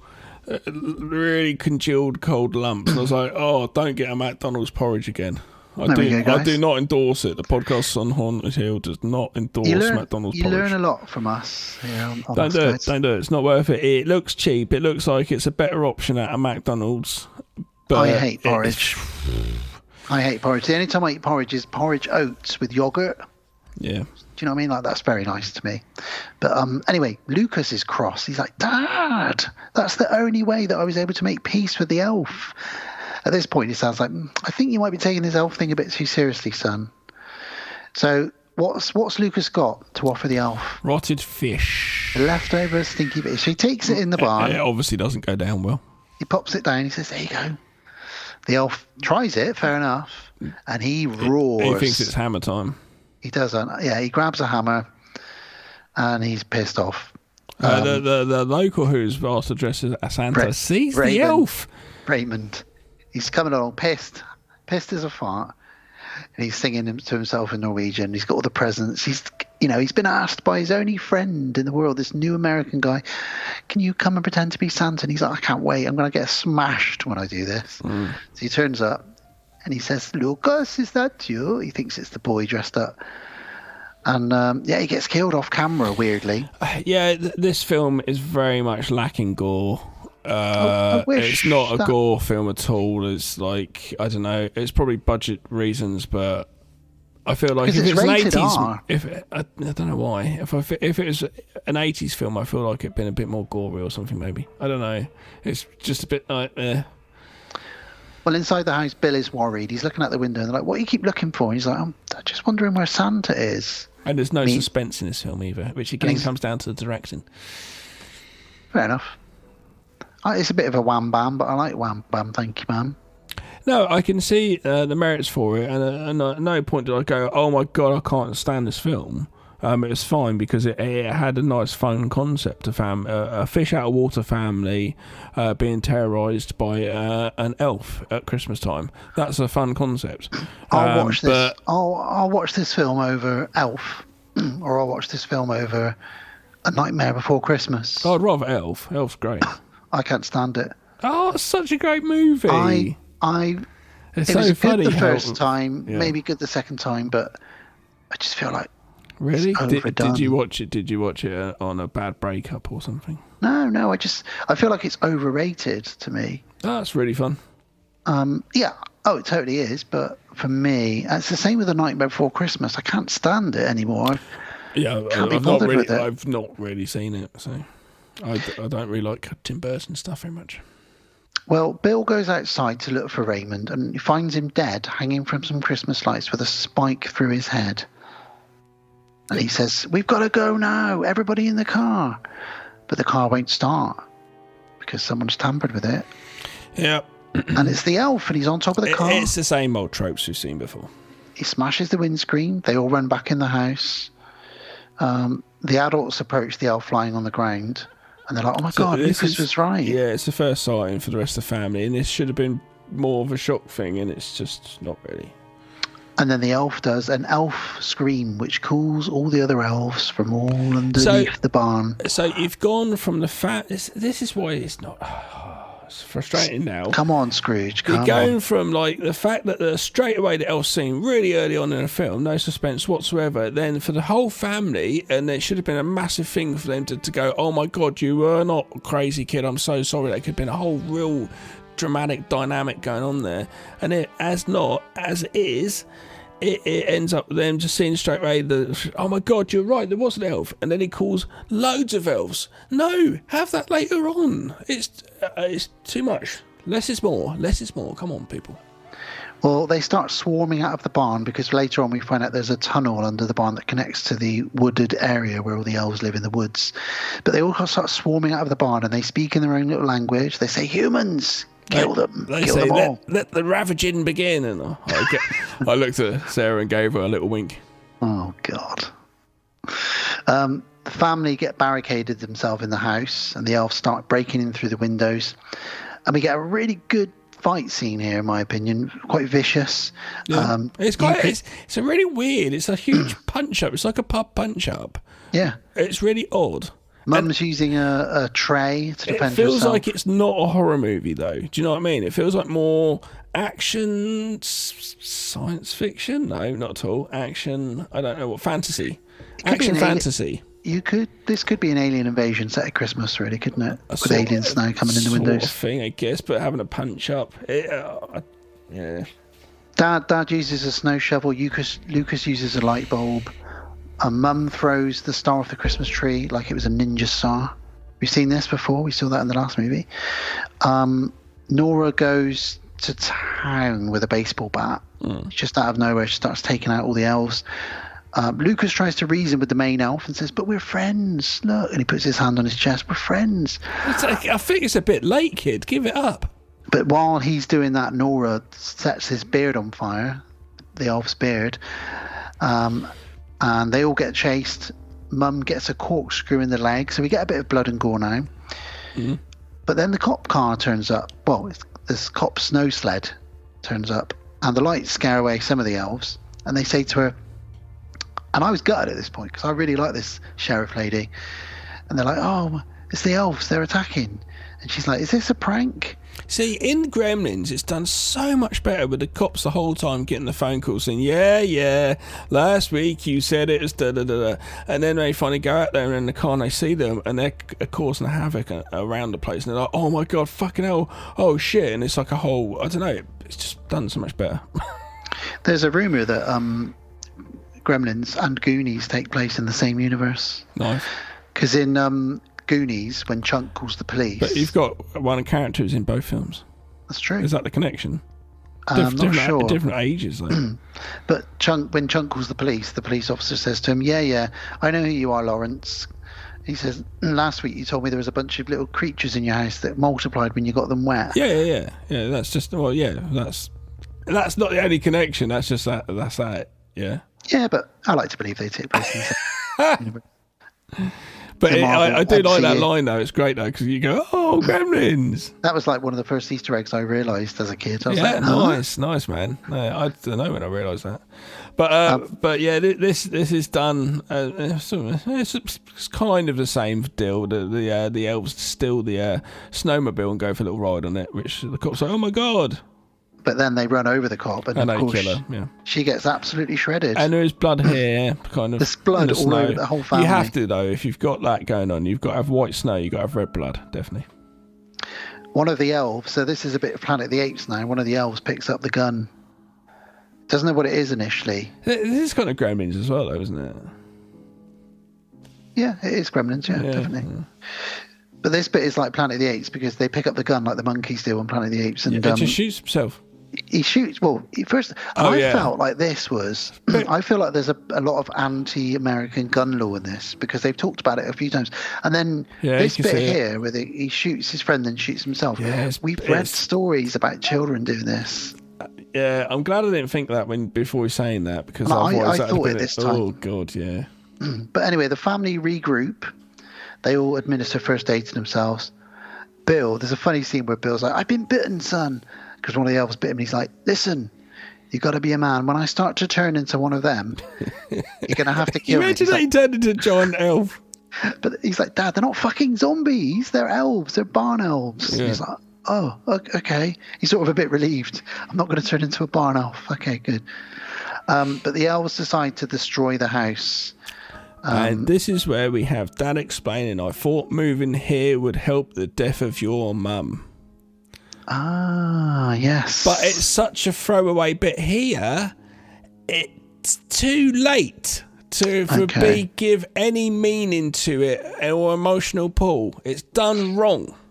And while he's explaining that reason, downstairs the elves are getting absolutely smashed on all the booze, watching TV. They've never really seen a TV before. Do you know what? Do you want to tell the listeners what's on every single channel on this Norwegian TV? Every single channel, there's a different snow sport, isn't there? Was it? I can't remember. Just ice skating, sledging, skiing. So yeah, they're getting hammered downstairs and having a great party and a great time. Upstairs, a Gremlins montage. Like a Gremlins montage. And upstairs, like you said, Dad's explaining why they're there and apologising. Dad and Lucas decide they're going to escape on a sledge. And the women are like, well, what are we going to do? We've got the moonshine. And we've got some big baubles. We're going to fill these baubles with moonshine, set them on fire, and throw them like Molotov cocktails at these elves. Which is a great scene where one of the elves picks it up and says, "What's this thing?" And the other one's like, "I don't know, it's useless." And then it just explodes everywhere. And then they start throwing them down at them, exploding them. Nora and Carol have a bit of a heart-to-heart. And while they're doing that, some elves start coming down the chimney. And Carol kills one of them with the American flag. Mm-hmm. Weird, but cool. Sarah made a good point for this. It said if the film feels like it's trying to be Krampus. Yeah, I think it's got some Krampus elements in it. And makes you go, yeah, Krampus does it right. No offence to this film. To make a film is such a hard thing to do anyway. You know, it's any movie that comes out is a good feat. I think this is a fun combination of National Lampoon's Christmas Vacation, Gremlins, Krampus, and the Norwegian folklore of rare exports. That's how I would describe this, and I'm really happy with that. I can see how you would like it and find it fun and stuff, and other people will. I could see that, so yeah, fair enough. The dad and the son are being chased by some elves who are throwing buzz saw blades at them. Yeah, that's Commando, isn't it? That is Commando. That's the cut bits of Commando, which only saw years later on YouTube. There's a funny bit where they see a moose, the elves, and they avoid the moose and then get smashed by a massive lorry and die. That's where we see the eyes in the trees, like Sanctuary Moon, the Bolt Films YouTube. Yes, because we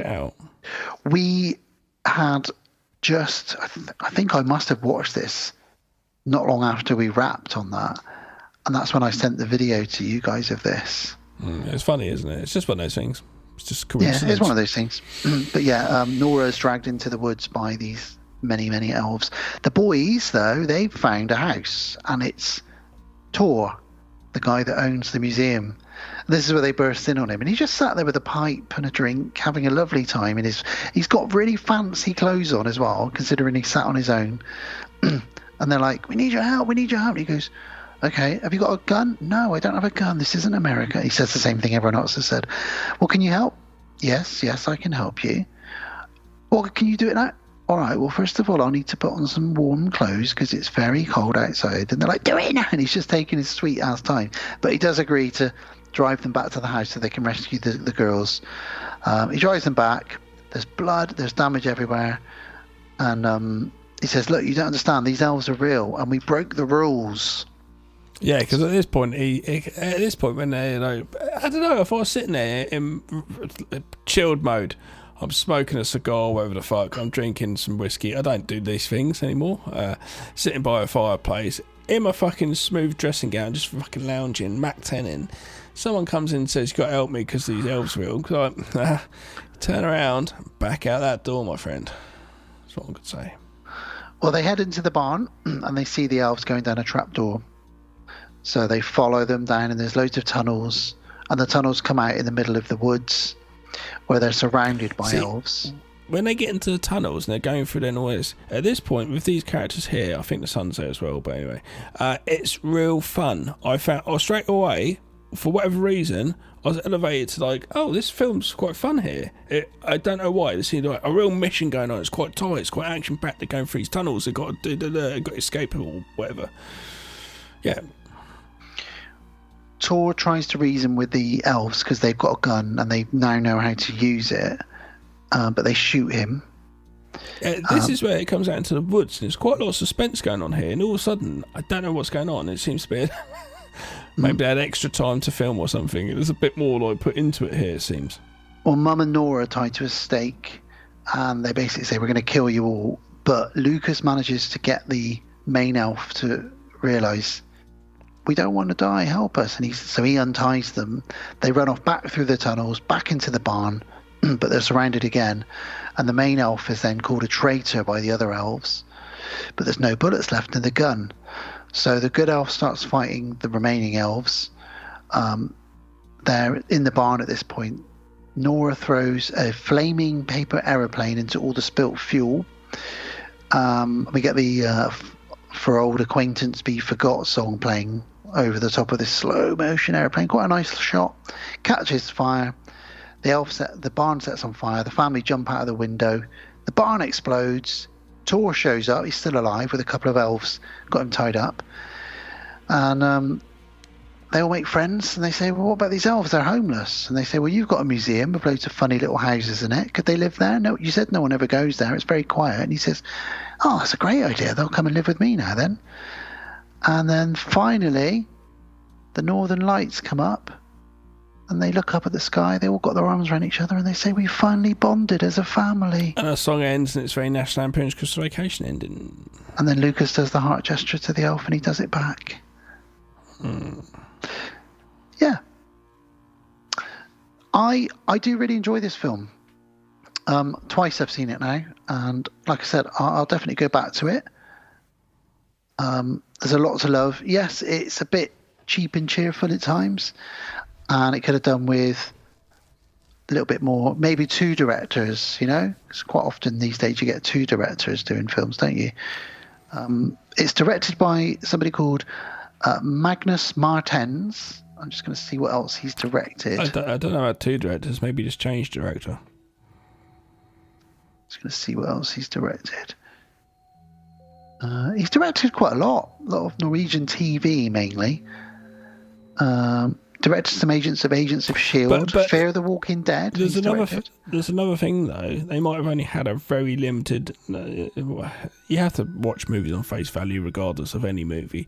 But they might have all of a sudden had like loads of days cut down.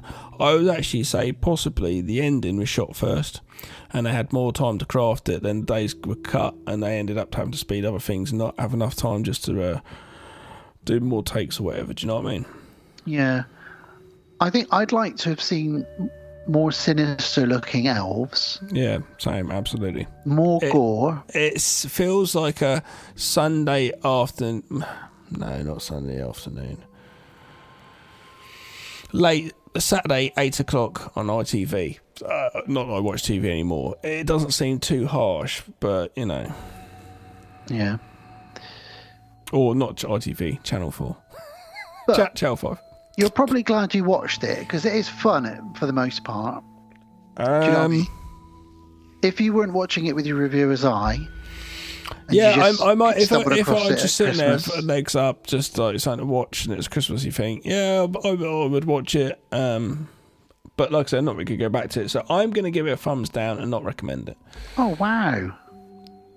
Okay. Krampus.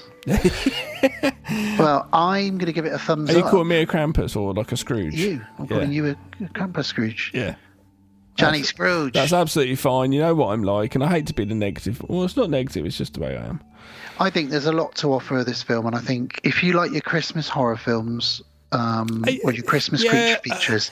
If you like Christmas horror, then I don't know. It's not even. You're never really going to be able to horror, repeat the magic of Gremlins or National Lampoon's. But if you like that kind of thing, this has got that in it. I'd probably say rewatch Gremlins. Yeah, of course, absolutely. Before but this. If you want something different, and if you still want it afterwards, there you go. If you watch Gremlins and you still fancy something like that, then watch this. There you go. That's the recommend I can give it. I do feel like it's jumping on the bandwagon of rare exports, though, in that whole kind of troll hunter type. Well, to be fair, it's going to be hard nowadays coming up with new concepts of fucking Christmas horror movies. There's only so much you can do. Indeed. But it's a thumbs up from me. It's a thumbs down from Gav. But it's something in the barn. And that's it. I hate there's going to be a sequel to Something in My Pants. Oh, God. I thought you were being serious for a second then. I already know there's something in your pants. I've seen it when you wear your dressing gown without any pants. A couple of times now. Where's the dressing gown opens up in the wind? I cannot believe a little girl pissed on you and blamed you. That is mental. But if you've only just tuned in, I was also little at the time. Yep. Imagine though, I know. That's my girlfriend of 4 years. Jane Moore. Jane Moore. Yeah, I don't know what happened to her. I did see her later on. She went to secondary school with me and kind of sat with her in class actually a bit. But she went real metal, smoking B&H and all. Wouldn't be surprised. Tattoos. She went quite metal. Listened to Iron Maiden lots and shit like that. She was real metal before metal was metal for me. I didn't know what that was going on.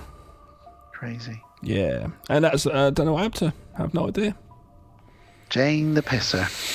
Jane Moore, if you're listening, give us a shout. So, you know, you can't come and sit in my lap though. Sarah wouldn't like it, and you might piss on me. Yeah, don't sit on Santa's lap, Jane, please. Do not sit on Santa's lap. Weird story. There we go. Well, let's have a little break. Come back for the outro, shall we? Yeah. What do you call What do you get if you cross a vampire and a snowman? Vampire and a snowman. Frostbite. Bloody balls, I was going to say. Oh, Jesus Christ. Let's take a break.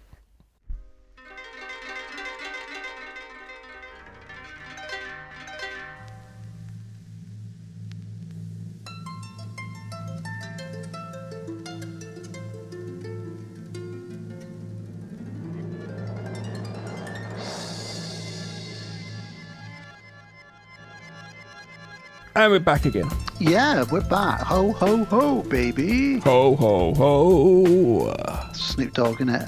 I listened to Snoop Dogg's new album today. Oh, I've not heard it yet. Is that the one that's Missionary? Is it good? Yes, no. I skipped. Produced by Dre, I believe. All produced by Dre. Skipped a couple of songs. It's funny with Dre because you can never understand him with his voice now. You can understand it. I mean, it doesn't sound like Dre because he's obviously an older person, you know. It's not. It's kind of like his soundtrack album he did, Compton. It's kind of like the songs aren't like Snoop Dogg's first album, like commercial pop bangers with hooks and choruses and stuff you could sing along to Snoop Dogg and gin and juice and all that sort of shit. Do you know what I mean? It's more like it just kind of goes into it's very well produced stuff, but it's not stuff that I need to go and listen to repeatedly again tomorrow. It was like it's all right. A couple of them I sort of nodded my head, but it's all right. Eminem's on it. 50 Cent. It came out today. Oh, great! I'll give that a listen. Yesterday. Well, thanks, Snoop, for your Christmas gift. But it's all right. There's a couple of good bits and bobs. Eminem's on it. I still think he should have done a Christmas song called I Love Ho Ho Ho's. But he should have done a Christmas album. Imagine that. All right, anyway. Well, thanks for listening to the episode today, ladies and gents and ghouls and non-genders and goblins and... And if it was your first time listening... Santa Clauses. Welcome, friend. And it's your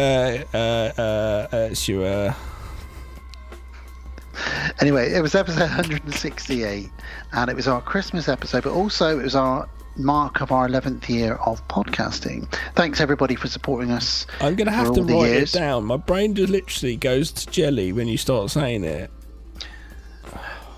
Thanks everybody for supporting and listening to us and for putting up with our 10-year anniversary of just us picking mainly directors specials and a few franchises thrown in here and there as well. We've had a fun year and we're going to be heading into 2025. So what's coming up? I know you want to know. Let's talk about what's going to be in the next couple of episodes. So our next episode, first episode of the year next year, will be patron pig, and that's episode 169, dude. And Rachel, you are the patron and you have selected 2 2022 movies for us, as mentioned before. Talk to me, Gav. You've talk not to me. Seen it, have you? No, I haven't seen it. And I think you'll enjoy it. And old people, which I like the concept of that, so I'm looking forward to that. But a disease that makes old people kill everybody else. I've not like seen Mum and that Dad. one. After that, in January, it is young Gavin's birthday. So episode 170 will be Gavin's Selections. Another 1969 So are we going to get that in? Because my birthday's early January, but I suppose it just means in late January we get it. Yeah, if that's all right with you. That's fine. I just try and I want to watch some films with Sarah, so I might have to watch all podcast stuff with Sarah beginning of January. That's absolutely fine. Well, you've selected another 1969's James Bond's film. On Her Majesty's Secret Service. The kind of wild card of the James Bond series a little bit. And we've always wanted to talk about James Bond, so we finally get to do one of them at least. I think it has a lot to speak of. And if you don't like James Bond, I think we could probably make the episode, because I imagine there's going to be some people out there probably like, I don't really like James Bond. I like to think we're trying to make it quite fun, because it'd be the first time talking about a British spy, James Bond and stuff, so... And the other film I've chosen is Chuck Still, Night of the Trampires, which is animation. stop motion animation, and it's basically like the best 80s action horror movie that never did exist, but made now in claymation. It's 2018. It's so good. I'm so happy that everyone's going to have to watch it. It's great. I can't wait. You've hyped it up enough, so honestly, it's just an excuse for you all to watch it. Well, that's 170, and then episode 171 will be a director special. Mr. Peter Jackson himself, step up. We are going to be covering Bad Taste from 1987 and The Frighteners from 1996. Two big movies of his in horror. One was his first sort of entry, and 96 was the one where he really started to get noticed by Hollywood, I believe. Because after that, he got to do things like Lord of the Rings. Is that a director special, sorry? Yes, Peter Jackson, Bad Taste, Frighteners. Brilliant. And we'll get to talk about Peter Jackson, his style, his back catalogue. Yeah, I'm happy to sort of do a little bio of him, if you like. Because I think the only Jackson movie we've covered is Braindead / Dead Alive. Yeah, he's a massive influence on me as a filmmaker. Absolute massive influence. He's one of the people I realised that you can just go out on weekends and make a horror movie with your friends, because he did. Yeah, look at him now.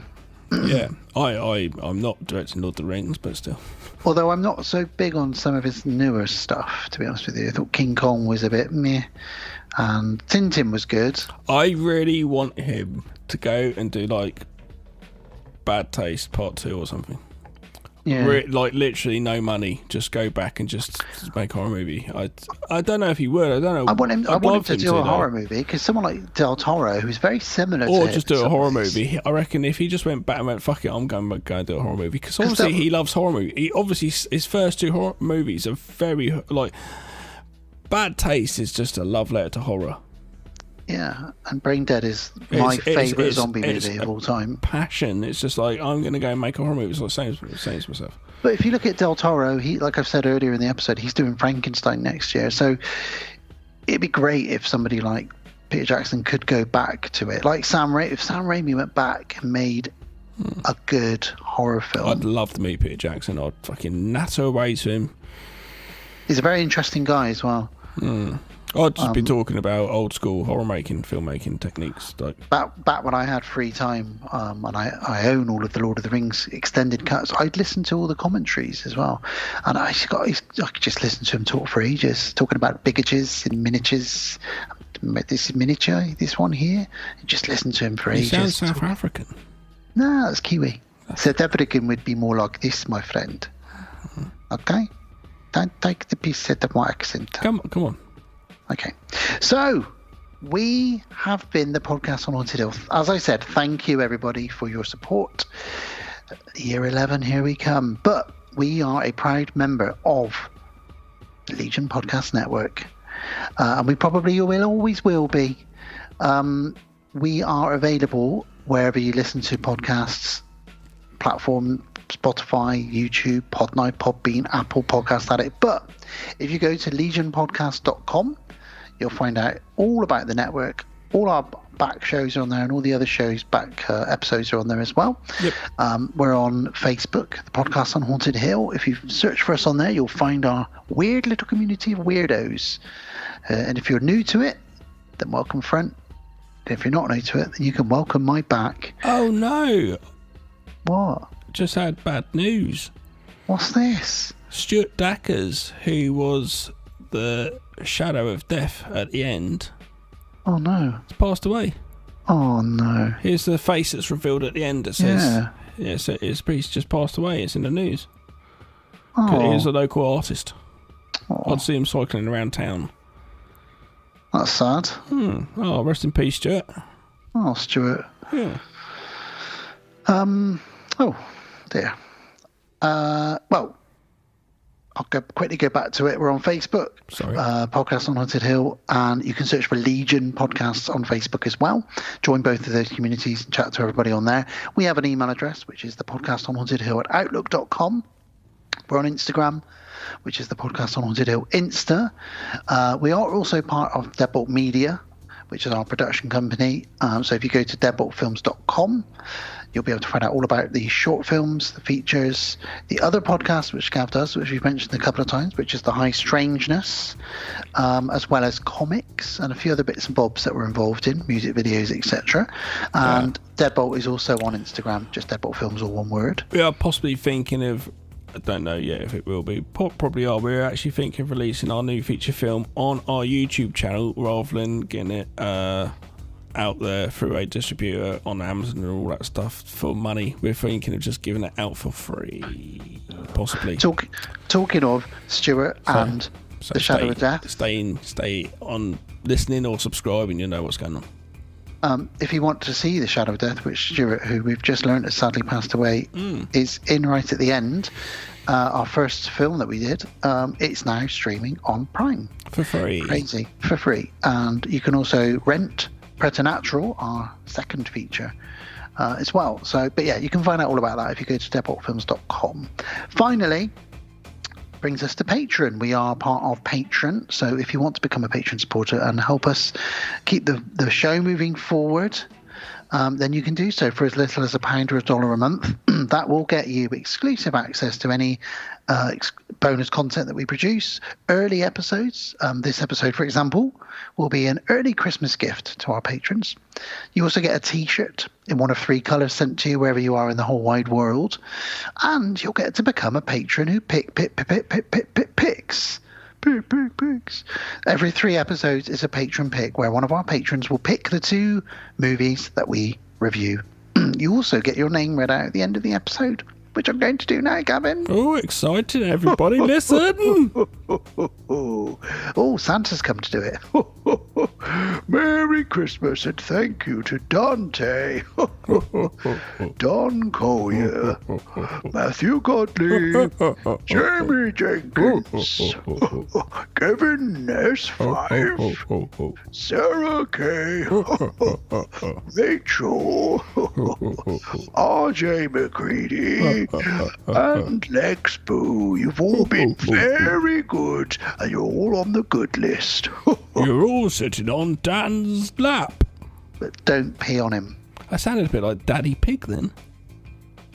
Hello, Peppa Pig. Hello, Peppa Pig. No, I can't now. I do quite a good Daddy Pig impression, but it was. Is that with Alice? Like, no, it's with the kids. Be Daddy Pig for me. Say those dirty oink for me.